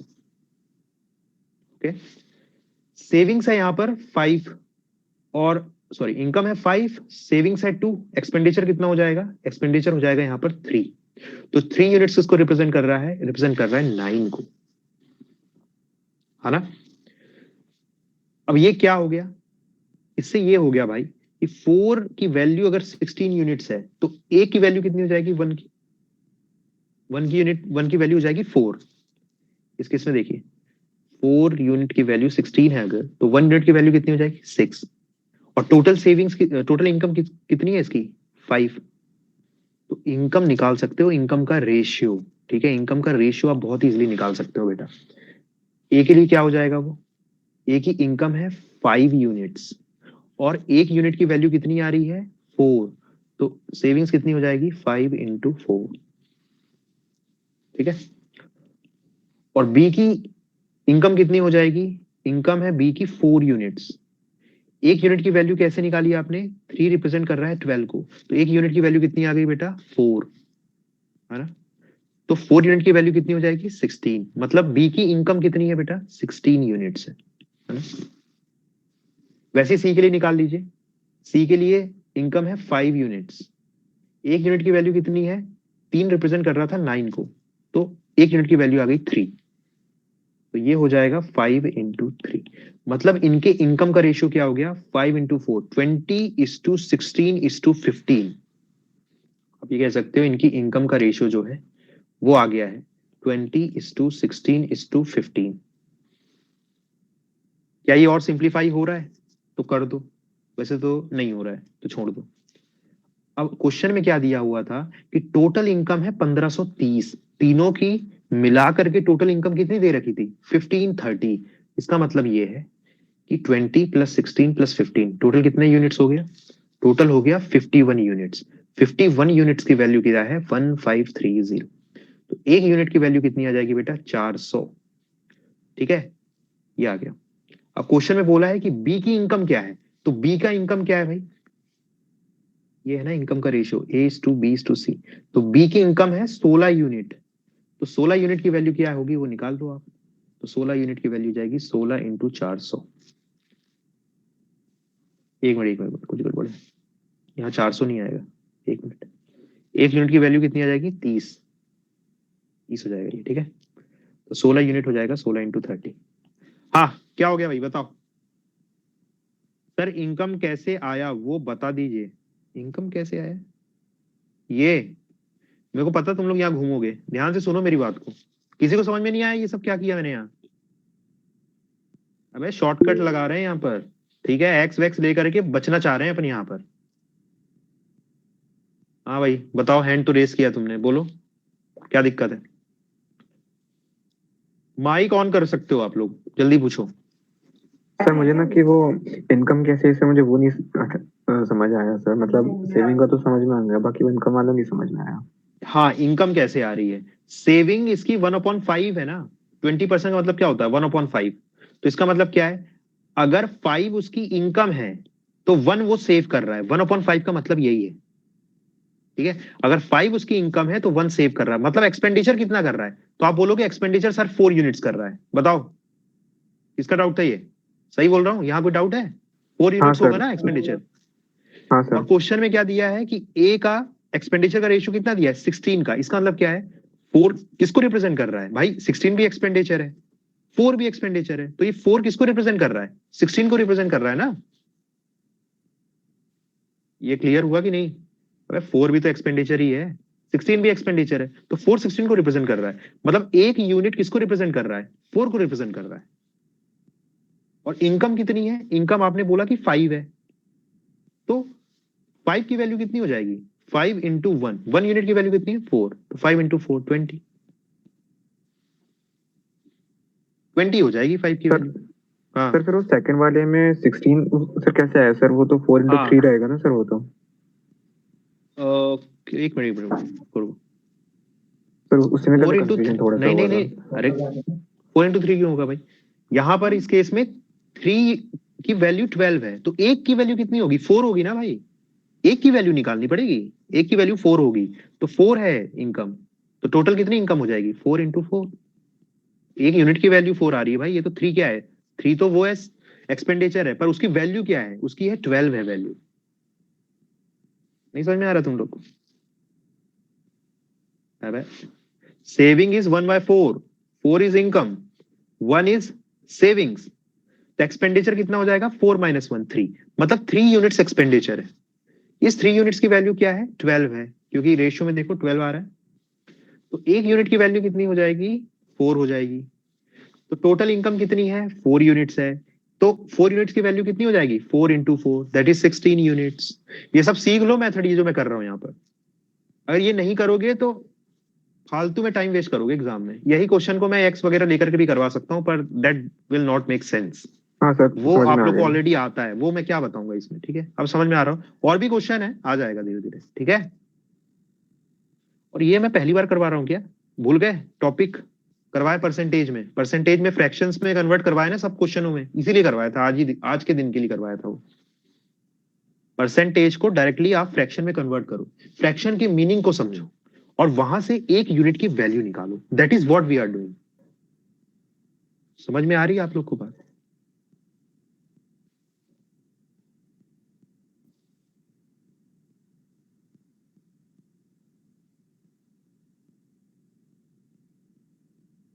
ठीक है, अल्टीमेटली हमें क्या करना था, हमें निकालना था इनकम का रेशियो। तो मैंने इनकम का रेशियो निकाल लिया, और टोटल इनकम दे रखी थी, तो वहां से एक यूनिट की वैल्यू निकाल ली। तो 16 यूनिट की वैल्यू क्या होगी, वो होगी 480। सर वो एकदम ही एकदम हुआ तो उड़ गया। उड़ नहीं गया, तुम लोग उड़े हुए हो ऑलरेडी, पूरा मत मानना। ठीक है, ध्यान नहीं तुम लोग का इधर, बड़े सुकून से बताई गई हैं चीजें। ठीक है, ध्यान रखोगे तो कभी नहीं उड़ेगा। चलो अगला क्वेश्चन देखते हैं। चाहे तो नोट कर लो इसको, जल्दी नोट कर लो। आज बेटा, आज आज बहुत सारी प्रॉब्लम करनी है। ठीक है, मिल्क और वाटर की प्रॉब्लम भी निपटानी है आज, तो थोड़ा जल्दी करो। कल की क्लास छूट गई थी ना एक।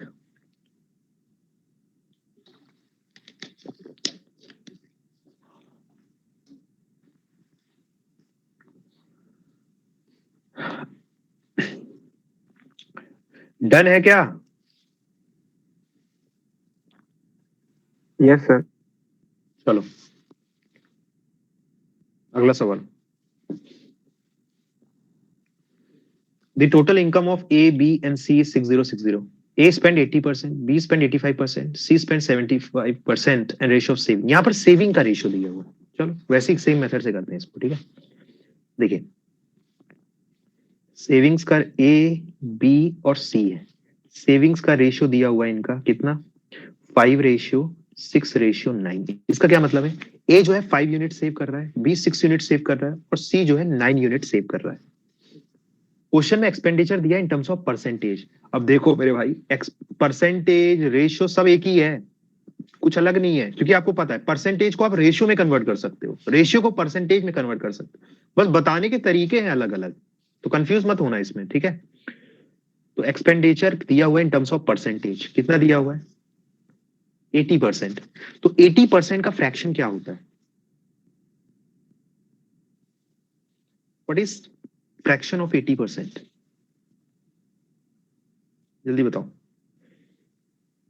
80% का फ्रैक्शन निकालना भूल गए, 85%, 75% बता रखा है आप लोग, 4/5, ठीक है।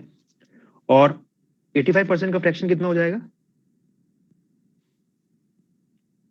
17/20। और 75% जिसको फ्रैक्शन निकालते नहीं आता, टेबल याद नहीं है, वो टेक्निक भूल गए हो, तो कैलकुलेट करना पड़ेगा फिर, ठीक है। 75% का फ्रैक्शन कितना आता है, दिस विल कम 3/4, ठीक है। ये आ गया इनका एक्सपेंडिचर, ओके। तो ये एक्सपेंडिचर ए का है 4/5। इसका मतलब क्या है, अगर वो 5 रुपीज उसकी इनकम है तो 4 रुपीज वो एक्सपेंडिचर कर दे रहा है, मतलब बचा हुआ क्या है, उसकी सेविंग्स है। तो सेविंग्स उसकी कितनी हो गई, सेविंग्स हो गई 1 यूनिट। और ये 1 किसको रिप्रेजेंट कर रहा है, ये रिप्रेजेंट कर रहा है 5 को। ऐसे निकालना है, ठीक है। अगर आपने यहां से 1 यूनिट की वैल्यू निकाल ली ना, तो आपको पता है इनकम क्या है, इनकम हो जाएगी 5 इंटू 1 यूनिट की वैल्यू। तो बस आपको वही 1 यूनिट की वैल्यू निकालनी। और ये जब ऐसा निकाल लोगे तो हम निकाल पाएंगे बेटा ए बी और सी का इनकम का आपस में रेशियो क्या है, ये निकाल लोगे तो क्वेश्चन खत्म ही है, क्योंकि टोटल इनकम दे ही रखी है ना। तो यहां पर कितना हो जाएगा, यहां पर सेविंग्स कितनी हो गई, 3 यूनिट सेविंग हो गई, ये किसको रिप्रेजेंट कर रहा है, 6 को। यहां पर सेविंग कितनी हो गई 1 यूनिट, 1 किसको रिप्रेजेंट कर रहा है, 9 को। तो A ratio B ratio C, income क्या होगी, इनकम तो आपको पता है, एक ही इनकम है 5 यूनिट्स और 1 यूनिट की वैल्यू कितनी है 5, तो टोटल इनकम कितनी हो जाएगी 25 यूनिट्स रेशियो। बी की इनकम जो है वो रिप्रेजेंट कर रही है 2 को, 1 यूनिट की वैल्यू कितनी आ रही है बेटा, यहाँ पर 3 रिप्रेजेंट कर रहा है 6 को, तो 1 यूनिट की वैल्यू कितनी आ गई 2, तो बी की इनकम हो गई 4। सी के लिए देखिए, 1 यूनिट की वैल्यू आ गई 9, तो 4 इंटू 9 कितना हो जाएगा 36। मतलब ए बी और सी का इनकम का रेशियो कितना हो जाएगा 25:4:36। बताइए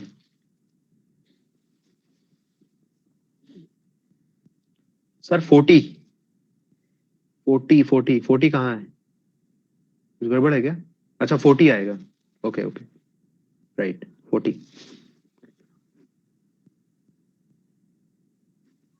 40 आ जाएगा। गड़बड़ है क्या, 1 मिनट, कहीं तो गलत कर दिया हमने, कहाँ किया है भाई, सेविंग्स इज, नहीं सही है, ठीक। तो भाई ए बी सी का रेशियो आ गया 25:40:36। टोटल कितने यूनिट्स है भाई, टोटल सबके मिला करके कितने यूनिट्स है, तो आप बोलोगे सर 101 यूनिट है। ये 101 यूनिट की वैल्यू क्या दे रखी क्वेश्चन में, 6060। तो 1 यूनिट की वैल्यू कितनी आ गई 60। क्वेश्चन में आपको कैलकुलेट करना है ए की कितनी इनकम है, तो ए की इनकम कितनी है 25 यूनिट्स, 25 यूनिट्स की वैल्यू कितनी हो जाएगी 25 इंटू 60, तो ये हो जाएगा कितना 1500। समझ में आ रहा है, जल्दी बताओ। और किसी लोगों को इसमें डाउट आ रहा है तो ये मैं लास्ट बार बता रहा हूँ, वैसे मैं चाह नहीं रहा था कि यहाँ बताऊं मैं, क्योंकि आप लोग ना फिर अच्छे से पढ़ाई नहीं कर रहे हो। देखो ध्यान से, ए बी और सी की सेविंग्स का रेशियो दे रखा है 5:6:9। सिर्फ मैं ए में भी बताता हूं तुम लोग को, ए की सेविंग मतलब कितना है, ए की सेविंग है 5x, है ना। बी की सेविंग कितनी है, तो आप बोलोगे सर 6x है, और सी की सेविंग्स क्या है 9x। अब क्वेश्चन में बोला है कि ए का एक्सपेंडिचर 4/5 है, इसका क्या मतलब है, ए का एक्सपेंडिचर जो है क्वेश्चन में दिया हुआ है कि 4/5, इसका मतलब है कि अगर वो 5 रुपए कमाता है ना तो 4 रुपए एक्सपेंड खर्चा कर दे रहा है, ये इसका मतलब है। ठीक है, तो इसकी सेविंग्स क्या हो जाएगी? तो आप बोलोगे सर सेविंग्स इसकी हो जाएगी 1/5, 1/5 है ना। एक्सपेंडिचर 4/5 है तो सेविंग इज 1/5। तो भाई इसका मतलब क्या है कि अगर उसकी इनकम आई है तो आई का 1/5 किसको रिप्रेजेंट कर रहा है सर? 5x को रिप्रेजेंट कर रहा है। तो इनकम क्या आ गया बेटा? यहां से इनकम बोलोगे सर 25x आ गया। यहां तक क्लियर है? जल्दी बताओ। आप बोलोगे इनकम आ गया 25x, बताओ भाई जल्दी। सेम चीज यहां पर करोगे तो इनकम आ जाएगा कितना? इनकम बोलोगे सर 40x आ गया। यहां पर करोगे तो बोलोगे कितना आएगा सर? बोलोगे 36x आ गया। तो अब मैं बोलूंगा कि बताओ इनकम का रेशियो क्या होगा, तो आप लोग क्या बोलोगे कि सर इन तीनों को डिवाइड कर दोगे तो x और x कैंसिल हो जाएगा, तो इनकम का रेशियो कितना आ जाएगा? 25:40:36। यही चीज, और यही चीज अपने को एग्जाम में ना, एग्जाम में सिर्फ इतना ही पेन चलाना है आपको, बस बस इतना चलाना है। और इतनी जगह ही होती है पेपर में, नोटपैड जो मिलता है ना उसमें इतनी ही जगह है कि इतना लिख पाओगे। ये सब कहानी लिखने की यहाँ आवश्यकता नहीं है। तो भेजे में जा रहा है कुछ? जल्दी बताओ। Yes sir. चलो माइक बंद कर दीजिए, माइक बंद कर दीजिए सब अपना अपना। हाँ ठीक है। Question number 30।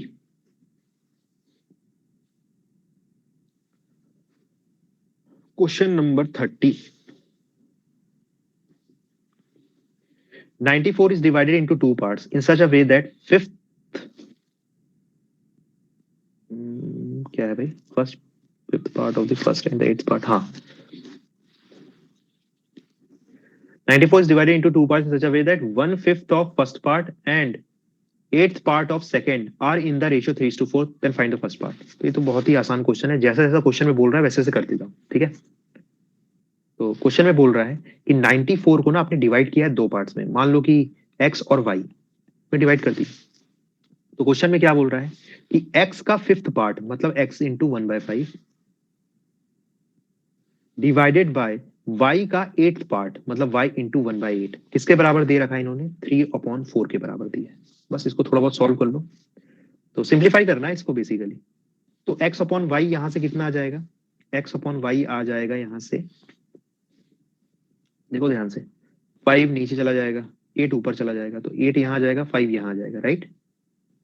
और 5 यहां चला जाएगा तो 5 यहां आ जाएगा, 8 यहां आ जाएगा। तो मतलब ये हो जाएगा x अपॉन वाई कितना हो जाएगा? 3/4 इंटू 8, नहीं इंटू 5/8। तो ये सॉल्व करोगे तो कितना हो जाएगा? ये 15/32। तो x अपॉन वाई की वैल्यू क्या आ गई? 15/32 आ गई। क्वेश्चन में बोल रखा है कि 94 is divided between x and y, मतलब x कितना है? 15 यूनिट है, y कितना है? 32 यूनिट है। दोनों को मिला दो तो कितना यूनिट्स हो जाएगा? तो आप बोलोगे सर 47 यूनिट। तो ये 47 यूनिट किसको रिप्रेजेंट कर रहा है? 94 को ही तो रिप्रेजेंट कर रहा है। क्यों? क्योंकि 94 को ही तो डिवाइड किया x और y में, तो x और y का सम 94 ही तो होगा। तो x और y का सम कितना है? तो आप बोलोगे 47 यूनिट। मतलब 47 यूनिट की वैल्यू कितनी है? 94। मतलब एक यूनिट की वैल्यू कितनी आ जाएगी यहां से? आप बोलोगे 2। एक यूनिट की वैल्यू आ गई 2। तो आपसे क्वेश्चन में क्या बोला है कि पहला पार्ट की वैल्यू क्या है? तो पहला पार्ट है x, तो x किसके बराबर है? तो आप बोलोगे सर x तो 15 यूनिट्स के बराबर है। तो x की वैल्यू कितनी हो जाएगी? 15 इंटू 2। तो आंसर कितना हो जाएगा? 30। मतलब x इज 30। आपसे y पूछता तो आप बोलते y इज 32 यूनिट्स, तो 32 इंटू 2 कर दो तो ये हो जाएगी y की वैल्यू। तो दोनों का सम कितना आता बेटा? दोनों का सम अगेन 94 ही आता। समझ गए?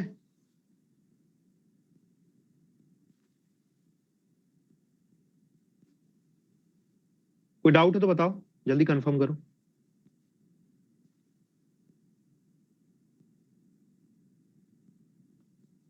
ठीक है, किसी को इस स्टेप में तो डाउट नहीं है कि सर यहां से ये कैसे लिख दिया आपने x y upon Y is equal to 3/4 into 5/8? किसी को इसमें डाउट है तो पूछो। नहीं है ना? होना भी नहीं चाहिए, होना भी नहीं चाहिए। बस मैं ढूंढ ही रहा था कि कौन है वो, मिला नहीं कोई। ठीक है चलो, क्योंकि अगर आप ये पूछ रहे हो ना तो अगेन 10th की मार्कशीट में डाउट हो जाएगा मेरे को, ठीक है। चलो आगे चलते हैं। अब देखो, अब ये नेक्स्ट टाइप शुरू हो गया है, मिल्क वाटर का मिक्सचर। यूपीएससी में सवाल आ रहा है, मतलब आया हुआ है और आगे भी आ सकता है, तो ये इंपॉर्टेंट हो जाता है थोड़ा, ठीक है। मिल्क और वाटर प्रॉब्लम, शायद मैंने डाला भी, हाँ अगला क्वेश्चन डाला यूपीएससी। पढ़िए इसको एक बार बढ़िया से। मिक्सचर एंड एलिगेशन से भी करेंगे इस क्वेश्चन को, पर अभी आप लोग रेशियो और प्रोपोर्शन से देखो। देखो मिक्सचर एलिगेशन के जितने भी क्वेश्चन हैं वो आप रेशियो और प्रोपोर्शन से भी कर सकते हो, तो यहां पर अपन रेशियो और प्रोपोर्शन से करेंगे उन सभी क्वेश्चंस को, राइट। तो मिक्सचर एलिगेशन पढ़ेंगे तो इन्हीं क्वेश्चन को मिक्सचर और एलिगेशन से भी करना सिखाया जाएगा। जो आपको पसंद आए आप वैसे कर लो, कोई भी दिक्कत नहीं।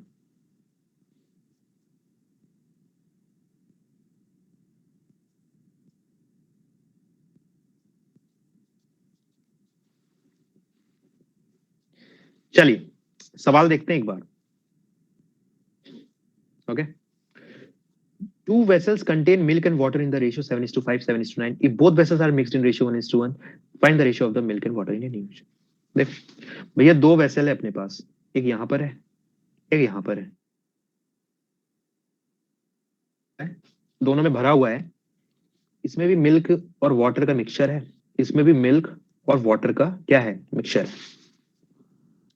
और कितना मिक्स किया है भाई, इसमें जो इस वेसल में है मिल्क और वाटर का रेशियो है 7:5, इस वेसल में मिल्क और वाटर का रेशियो क्या है, 7:9। अब आप क्या करते हो, आप यहां से मिक्स करते हो इनको इन रेशियो 1:1, मतलब एक नया नया एक वेसल लेते हो और क्या करते हो, यहां से भी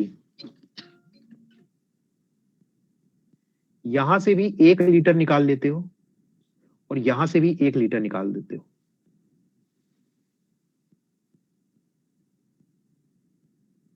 ठीक है।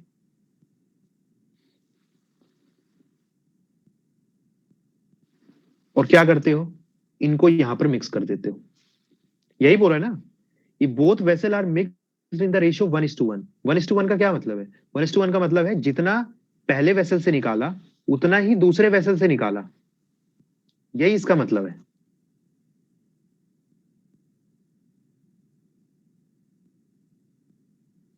तो मैं मान लेता हूं कि 1 लीटर, आप कुछ भी मान लो, 5 लीटर, 10 लीटर, 10 लीटर यहां से निकालोगे तो 10 लीटर यहां से भी निकालोगे, तो रेशियो क्या हो जाएगा उनका, 1:1 का रेशियो हो जाएगा, ठीक है।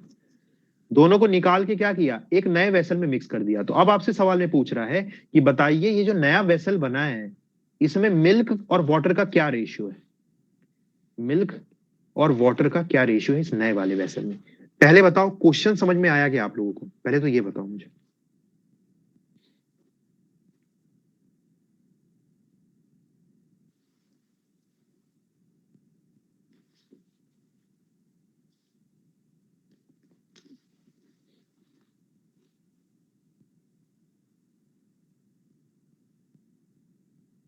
ओके तो दोनों, एक सबसे पहले नॉर्मल मेथड से करते हैं इसको, फिर शॉर्टकट बताएंगे इसका, ठीक है। मेथड 1, तो मेथड 1 में क्या है भाई, ए पहला वेसल है, बी दूसरा वेसल है। तो मान लेता हूं कि ए से आप 1 लीटर लेते हो, बी से भी 1 लीटर लेते हो। ऐसा क्यों मान रहे हो, क्योंकि 1:1 के रेशियो में मिक्स करना है इनको। आप चाहे तो 10 लीटर भी ले लो, कोई दिक्कत नहीं है। 10 लीटर इसका लोगे तो बी का भी 10 लीटर लेना पड़ेगा। आपको पता है कि अगर ये 1 लीटर में ए से अगर मैं 1 लीटर मिक्सचर निकालूंगा तो इसमें क्या होगा, आपको पता है कि मिल्क और वाटर का रेशियो क्या होगा भाई, इनमें 7:5 होगा, है ना। वैसे ही अगर बी से 1 लीटर निकालूंगा तो बी में मिल्क और वाटर का रेशियो क्या हो जाएगा बेटा यहाँ पर, तो आप बोलोगे 7:9 हो जाएगा, क्योंकि क्वेश्चन में दे रखा है इन्होंने। मिल्क और वाटर का रेशियो क्या है, फर्स्ट वाले में 7:5 है, दूसरे वाले में 7:9। मतलब अगर ए से अगर आप 10 लीटर भी निकालोगे तो उसमें भी मिल्क की मात्रा क्या होगी बेटा, 7 यूनिट्स, और वाटर की क्या होगी, 5 यूनिट्स। यह 7:5 का रेशियो जो रहेगा ना हमेशा मेंटेन रहेगा, ये बात समझने की है, ठीक है। यहां से 1 लीटर का निकाला तो यहां पर भी क्या होगा, 7:9 होगा। तो अब मैं अगर आपसे पूछूं कि 1 लीटर में मिल्क और वाटर का रेशियो 7:5 है, तो मिल्क और वाटर है कितना एग्जैक्टली तो आप बोलोगे सर मिल्क जो है वो है, देखिए मिल्क कितना पार्ट है टोटल का, तो आप बोलोगे सर 7/12 है, राइट। 7/12 पार्ट है टोटल का, 7/12 क्या होगा, मिल्क होगा। तो अगर 1 लीटर लूंगा तो 1 लीटर में कितना हो जाएगा, तो आप बोलोगे सर 1 × 7/12 हो जाएगा। मतलब अगर 1 लीटर में ए का मिक्सचर निकालूंगा ना, तो उसमें इतना लीटर, कितना लीटर, 1 × 7/12 लीटर मिल्क होगा। और वाटर कितना होगा, बोलोगे सर वाटर जो है वो है, टोटल क्या है देखो, टोटल है 12 यूनिट्स में, वाटर कितना है 5 यूनिट्स, तो 5/12 जो है वाटर का पोर्शन है टोटल में। और टोटल मात्रा कितनी ली है आपने, 1 लीटर की ली है, तो 1 × 5/12 क्या होगा बेटा, वाटर की मात्रा होगी इस 1 लीटर। दोनों को ऐड करोगे ना बेटा, सम आएगा 1 लीटर। तो 1 लीटर में इतना लीटर मिल्क होगा और इतना लीटर वाटर होगा। आप, मैंने डायरेक्टली लिख दिया है इसको, चाहे तो आप ऐसे भी कर सकते हो बेटा, 7 यूनिट प्लस 5 यूनिट, टोटल कितना हो गया 12 यूनिट। 12 यूनिट की वैल्यू कितनी हो गई, तो आप बोलोगे सर 1 लीटर, है ना, ये मिल्क और वाटर दोनों को ऐड करके ही तो मिक्सचर बना है। तो 7 unit plus 5 unit is 12 unit. 12 unit की वैल्यू कितनी हो जाएगी, तो आप बोलोगे सर 1 लीटर हो जाएगी। तो 1 यूनिट की वैल्यू कितने लीटर हो जाएगी बेटा, 1/12। तो मैं आपसे पूछूं कि मिल्क कितना हो जाएगा, मिल्क कितना हो जाएगा, तो आप बोलोगे सर मिल्क है 7 यूनिट, तो हो जाएगा 7 × 1/12, अगेन 7/12 आ जाएगा। बात समझ में आ रही है आप लोग को। चाहे आप डायरेक्टली यूनिट से कर लो, चाहे आप ये पोर्शन वाली भी एक मेथड जो यहाँ मैंने यूज किया ना बेटा, ये मेथड होती है कि भाई देखो, मिल्क और वाटर टोटल है 12 यूनिट, तो 12 नीचे आएगा, उसमें मिल्क कितना है, तो आप बोलोगे सर 7 यूनिट, तो 7 ऊपर आएगा। ये 7/12 क्या रिप्रेजेंट कर रहा है, ये 7/12 बेटा एक फ्रैक्शन को रिप्रेजेंट कर रहा है कि अगर मैं, मान लो अगर 10 लीटर में ए का मिक्सचर लूंगा ना, तो उसमें वॉट मिल्क कितना होगा, तो आप बोलोगे 10 × 7/12। वैसे अगर 5 लीटर लूंगा ए का मिक्सचर, तो मिल्क कितना होगा, तो 7 पोर्शन मिल्क का होता है और टोटल कितना होता है 12, तो 7/12 × 5। बात समझ में आ रही है आप लोग को, बताइए, इसमें डाउट तो नहीं है आप लोग को। No sir. ठीक है। वैसे ही यहां पर मिल्क की मात्रा कितनी हो जाएगी 1 लीटर में, तो आप बोलोगे सर मिल्क हो जाएगा ये, और वाटर कितना हो जाएगा 9 वाटर हो जाएगा 1 लीटर इंटू 9/16। यहां तक क्लियर है।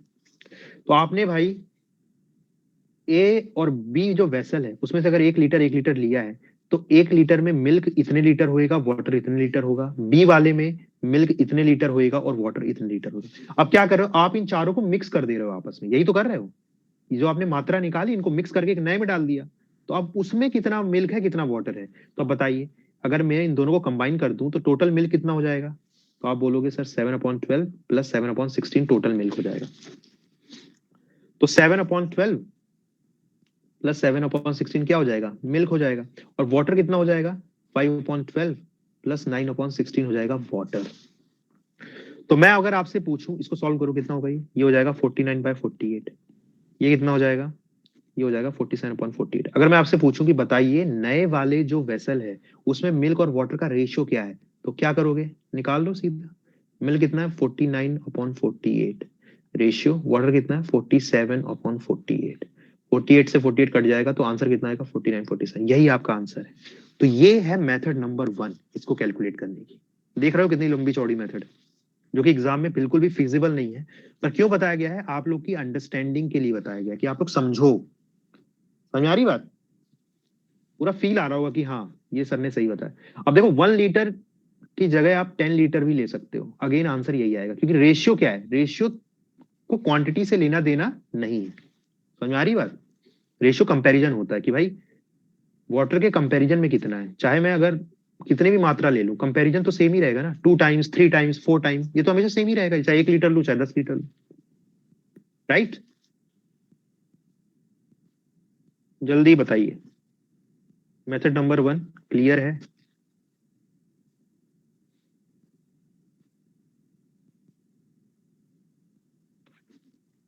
ओके,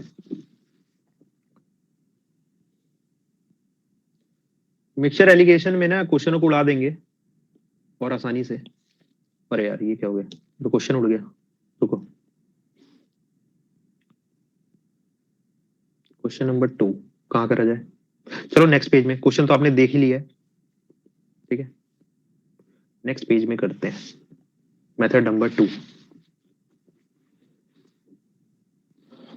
तो मेथड नंबर 2 है, देखिए क्वेश्चन में क्या दिया दे रखा है कि फर्स्ट मिल्क और वाटर का रेशियोज दे रखे हैं।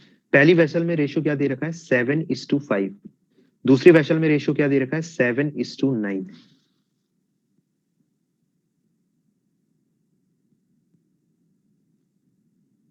ये दे रखा है सवाल, और आप क्या कर रहे हैं, इनको मिक्स कर रहे हैं अपन 1:1 में। ये क्वेश्चन में दे रखा है। तो आप बताइए कि जो नया मिक्सचर बनेगा उसमें मिल्क और वाटर का क्या रेशियो। तो ये वेसल 1 है और ये वेसल 2 है। तो वेसल 1 में क्या है भाई, मिल्क 7 यूनिट्स है, वाटर है 5 यूनिट्स, टोटल कितना हो गया 12 यूनिट हो गया, टोटल हो गया 12 यूनिट। और वेसल 2 में क्या है, मिल्क है 7 यूनिट्स, वाटर है 9 यूनिट्स, टोटल कितना हो गया 16 यूनिट्स हो गया, 16 यूनिट्स हो गया इसमें।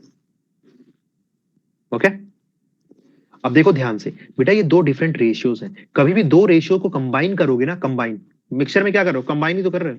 इन दोनों को अगर कंबाइन करना है तो उसके लिए क्या करना पड़ेगा, इनके बीच में कोई रिलेशन स्टैब्लिश करना पड़ेगा। वो रिलेशन क्या है, ये मिक्स 1:1, कि यहां पर भी जो वैल्यू आ रही है और यहां पर जो वैल्यू आ रही है दोनों बराबर हैं। बात समझ में आ रही है, बहुत गहराई की बात है ये, जो मैं रेशियो और प्रोपोर्शन की फर्स्ट क्लास से डिस्कस कर रहा हूं। कि कभी भी दो रेशियोज को कंपेयर करना है, और मैंने एक्सप्लेन भी बहुत डिटेल में किया था प्रीवियस लेक्चर में, कभी भी दो रेशियो को डायरेक्टली कंपेयर मत करना अनटिल एंड अनलेस उसमें कुछ कॉमन है, कुछ रिलेशन है ना।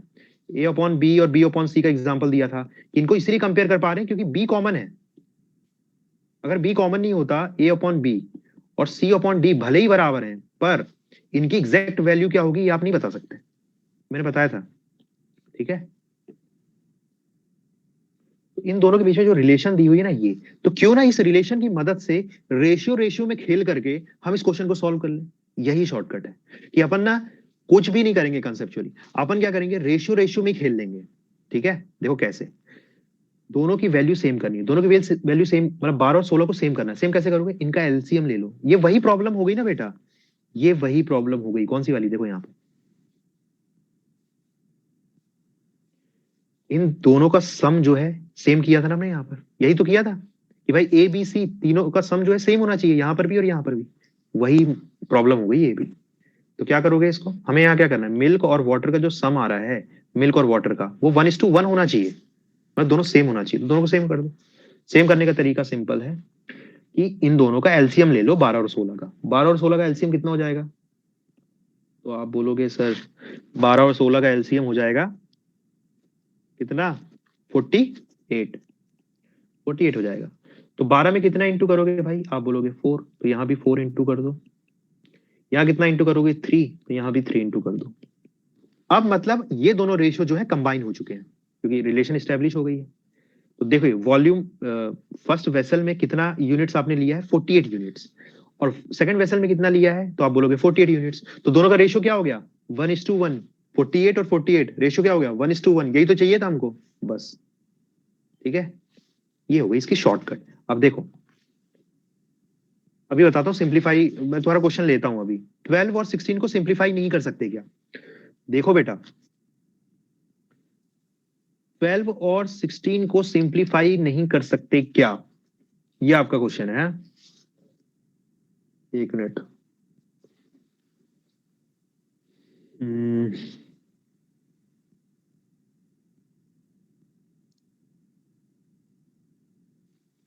एक चीज बताओ मुझे, देखो कर तो आप सकते हो बेटा बिल्कुल, लेकिन जैसे आप 12 को डिवाइड करोगे, 12 और 16 में सिंप्लीफाई करोगे तो क्या आएगा, 3 4 12 एंड 4 4 16। तो आपने क्या किया, यहाँ पर 4 से डिवाइड किया है, फिर आपको यहाँ पर भी वही काम करना पड़ेगा, इसको 4 से डिवाइड करना पड़ेगा, क्योंकि भाई इन दोनों का सम यही वैल्यू आनी चाहिए। तो वो ऑपरेशन आपको यहाँ भी करना पड़ेगा, समझ में आ रहा है, डिवाइड वाली। तो सिंप्लीफाई करोगे तो एक ऑपरेशन एक्स्ट्रा हो जाएगी, और फिर बाद में सेम करोगे दोनों को। ठीक है, आंसर सेम ही आएगा, पर उसमें एक ऑपरेशन एक्स्ट्रा हो जाएगी। तो वो आपकी श्रद्धा है, वैसे तो नहीं करूंगा मैं अगर करना चाहूँ तो। ठीक है, चलिए। तो अब ये मिल्क टोटल कितना हो जाएगा, अब दोनों को मिक्स कर रहा हूँ ना, यहाँ पर 48 यूनिट्स है, यहाँ भी 48 यूनिट्स है। अब देखो ध्यान से, ये 48 यूनिट्स है, और ये कितना है 28, ये कितना है 20, दोनों का सम भी कितना आ रहा है 48 आ रहा है। वही चाहिए अपने को, मिल्क प्लस वाटर का सम होना चाहिए टोटल का सम, तो ये 48 है और इन दोनों का सम भी 48 आ रहा है। तो अब मैं इन दोनों को अगर मिक्स करता हूँ, और मिक्स कैसे कर रहा हूँ 1:1 में कर रहा हूँ, क्योंकि ये भी 48 बन चुका है और ये भी 48 बन चुका है, दोनों 1:1 है। तो दोनों को अगर मिक्स कर दूंगा तो मिल्क टोटल कितना हो जाएगा, तो आप बोलोगे सर 28 प्लस 21 यूनिट्स, टोटल कितना हो जाएगा 28 और 21 हो जाएगा 49 यूनिट्स। और यहाँ पर कितना हो जाएगा भाई 5 4 जा 20 और 9 3 जा 27, ऐड करिए दोनों, तो आप बोलोगे सर 47 यूनिट्स। तो जो नया मिक्सचर बनेगा ना उसमें मिल्क और वाटर का रेशियो हो जाएगा 49:47। देखो यहाँ पर भी वही आंसर आया था, दिख रहा है। अब देखो यहाँ पर किया गया है हमने, भाई एक्चुअली हम क्वेश्चन को सॉल्व करते हैं 1 लीटर, कोई मात्रा मान के करते हैं, 1 लीटर मान लेते हैं कुछ लोग, और कुछ लोग जो बहुत ही ज्यादा जिनके पास टाइम है वो एक्स मान के करते हैं कि भाई ए में भी एक्स है और बी में भी एक्स है, जिनको बहुत मजा आता है एक्स लेने में तो वो एक्स लेकर भी करते हैं। पर हमको मजा नहीं लेना, हमको एग्जाम निकालना है, तो मैं क्या लेता हूँ 1 लीटर लेकर के करता हूँ क्वेश्चन को जनरली, ठीक है। तो 1 लीटर लेकर के करूंगा। मैं ये 1 लीटर ना लेकर के मैंने क्या किया है, मैंने रेशियो को ही इक्वल कर दिया है दोनों को, यही चीज करी है कि भाई मिल्क और वाटर का जो रेशियो है ना, यहीं से एक मैंने 1 ना लेकर के मैंने क्या ले लिया 48 यूनिट्स ले लिया। ये 48 से क्या मुझे फायदा मिला है, ये फायदा ये मिला है कि मेरा टाइम बच गया, क्योंकि 48 जो है यहां पर भी है, 48 यहां पर भी है। और यहां पर मैंने क्या किया, पहले 1 लीटर लिया, फिर मैंने फ्रैक्शंस निकाले, मैंने मिल्क निकाला, वाटर निकाला, ठीक है। पर मैंने यहां पर क्या किया है, जो मिल्क और वाटर का जो रेशियो दिया हुआ है ना, इससे ही मैंने क्या कर दिया है, ये जो मिल्क और वाटर का रेशियो दिया है ना, इससे ही मैंने ये क्वांटिटी निकाल ली है। कुछ लोग समझ गए होंगे मैं क्या कहना चाहता हूँ। मतलब जो रेशियो है ना, रेशियो रेशियो से ही ये क्वांटिटी निकाल ली है कि दोनों सेम हो जाए, ये काम किया है। और यहां पर मैं क्या कर रहा हूं, मैंने सेम क्वांटिटी मान करके इनके रेशियोज निकाले हैं। मतलब एक टॉप डाउन अप्रोच है और एक बॉटम अप अप्रोच है। तो यहां पर हमने बॉटम अप अप्रोच किया है और यही इसकी बेस्ट मेथड है करने की। कोई भी गलत कोई भी स्टेप नहीं किए, सारी स्टेप लॉजिकल है कि दोनों की मात्रा सेम कर दी, उसमें मिल्क इतना हो जाएगा, वाटर इतना हो जाएगा। अगर ये 48 यूनिट्स कर दोगे तो मिल्क इतना हो जाएगा, वाटर इतना हो जाएगा। ऐसा क्यों होता है, क्योंकि मिल्क हमेशा बेटा 7 टाइम्स होता है और वाटर हमेशा 5 टाइम्स होता है। कितना भी क्वांटिटी बढ़ाते जाओ, लेकिन मिल्क और वाटर का रेशियो इज ऑलवेज 7:5। तो अगर 48 यूनिट्स कर लूंगा तो मिल्क क्या हो जाएगा 7:4 और वाटर कितना हो जाएगा 5:4। तो लॉजिकल है। तो यहाँ मिल्क आ गया, वाटर आ गया, दोनों का रेशियो आ गया, खत्म क्वेश्चन। बात समझ में आ रही है आप लोग को, बताइए। तो इसमें ना आपको बिल्कुल भी बहुत ज्यादा टाइम नहीं लगेगा, ये मुश्किल से 15-20 सेकंड का काम है ये, ठीक है। पर अगर मेथड 1 से करने चले जाओगे तो देख रहे हो भाई अच्छी खासी मेहनत है यहाँ पर। ओके, अगला सवाल यूपीएससी का।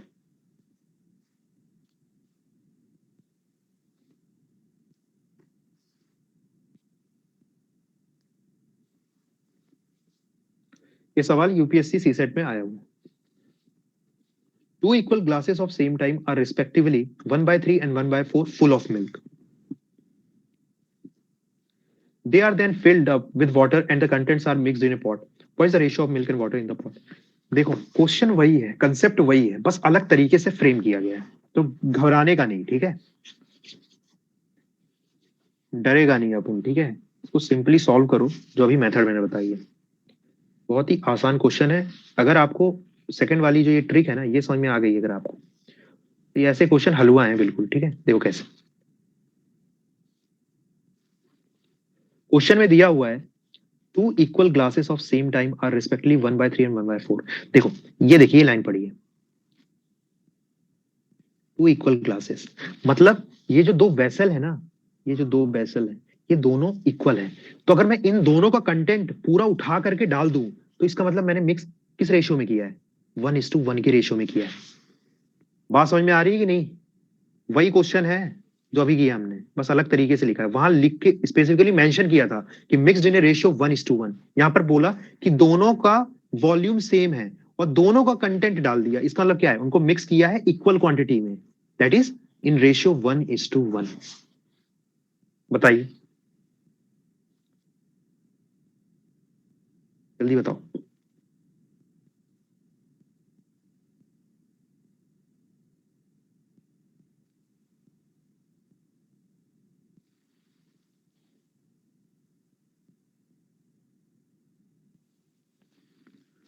ओके, तो क्वेश्चन में बोल रहा है कि 2 equal glasses of same time are respectively 1/3 and 1/4 full of milk. तो देखो क्वेश्चन में दिया हुआ है कि पहली वाली वेसल 1 है, वेसल 2 है, मिल्क और वाटर का रेशियो निकालते हैं। तो पहले वाले में बोला है कि मिल्क जो है वो है 1/3। इसका मतलब क्या है? 1/3 ऑफ टोटल। ठीक है, ऑप्शन ए आ रहा है, ए इज आंसर, परफेक्टली ए है इसका आंसर। ठीक है, जिन्होंने, जो मैंने पिछला क्वेश्चन करवाया है वो सीख गए हैं जो, तो ये बड़ी आसानी से ये क्वेश्चन को कर सकते हैं, कोई दिक्कत ही नहीं है इसमें। मिल्क जो है 1/3 दिया है टोटल का, तो मतलब मिल्क और वाटर का रेशियो क्या हो जाएगा यहाँ पर बेटा? 1:2 हो जाएगा। ध्यान देखो, ध्यान से देखो बेटा एक चीज, मिल्क जो है 1/3 दिया हुआ है टोटल का, तो मिल्क मतलब 1 यूनिट है, तो वाटर कितना है? तो कई लोग वाटर को 3 यूनिट बोल देंगे, पर 3 यूनिट वाटर नहीं है, 3 यूनिट टोटल वॉल्यूम है, तो 3 - 1 होगा वाटर। समझ में आ रही बात? 3 - 1 कितना हो जाएगा? 2। तो अगर मिल्क 1 यूनिट है तो वाटर 2 यूनिट होगा।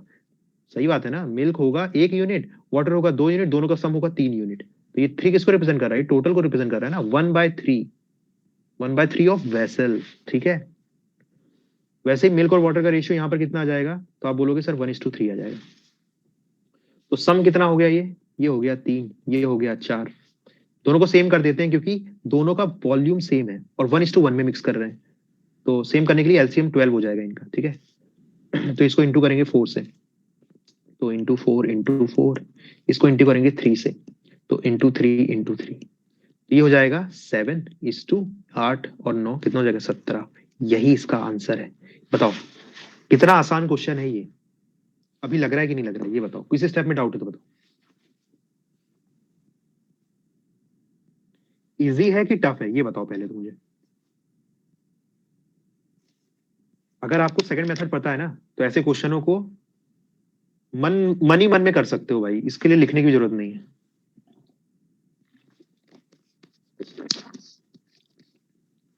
चलो आज के लिए इतना ही रखते हैं, बाकी फिर अगले लेक्चर में देखते हैं।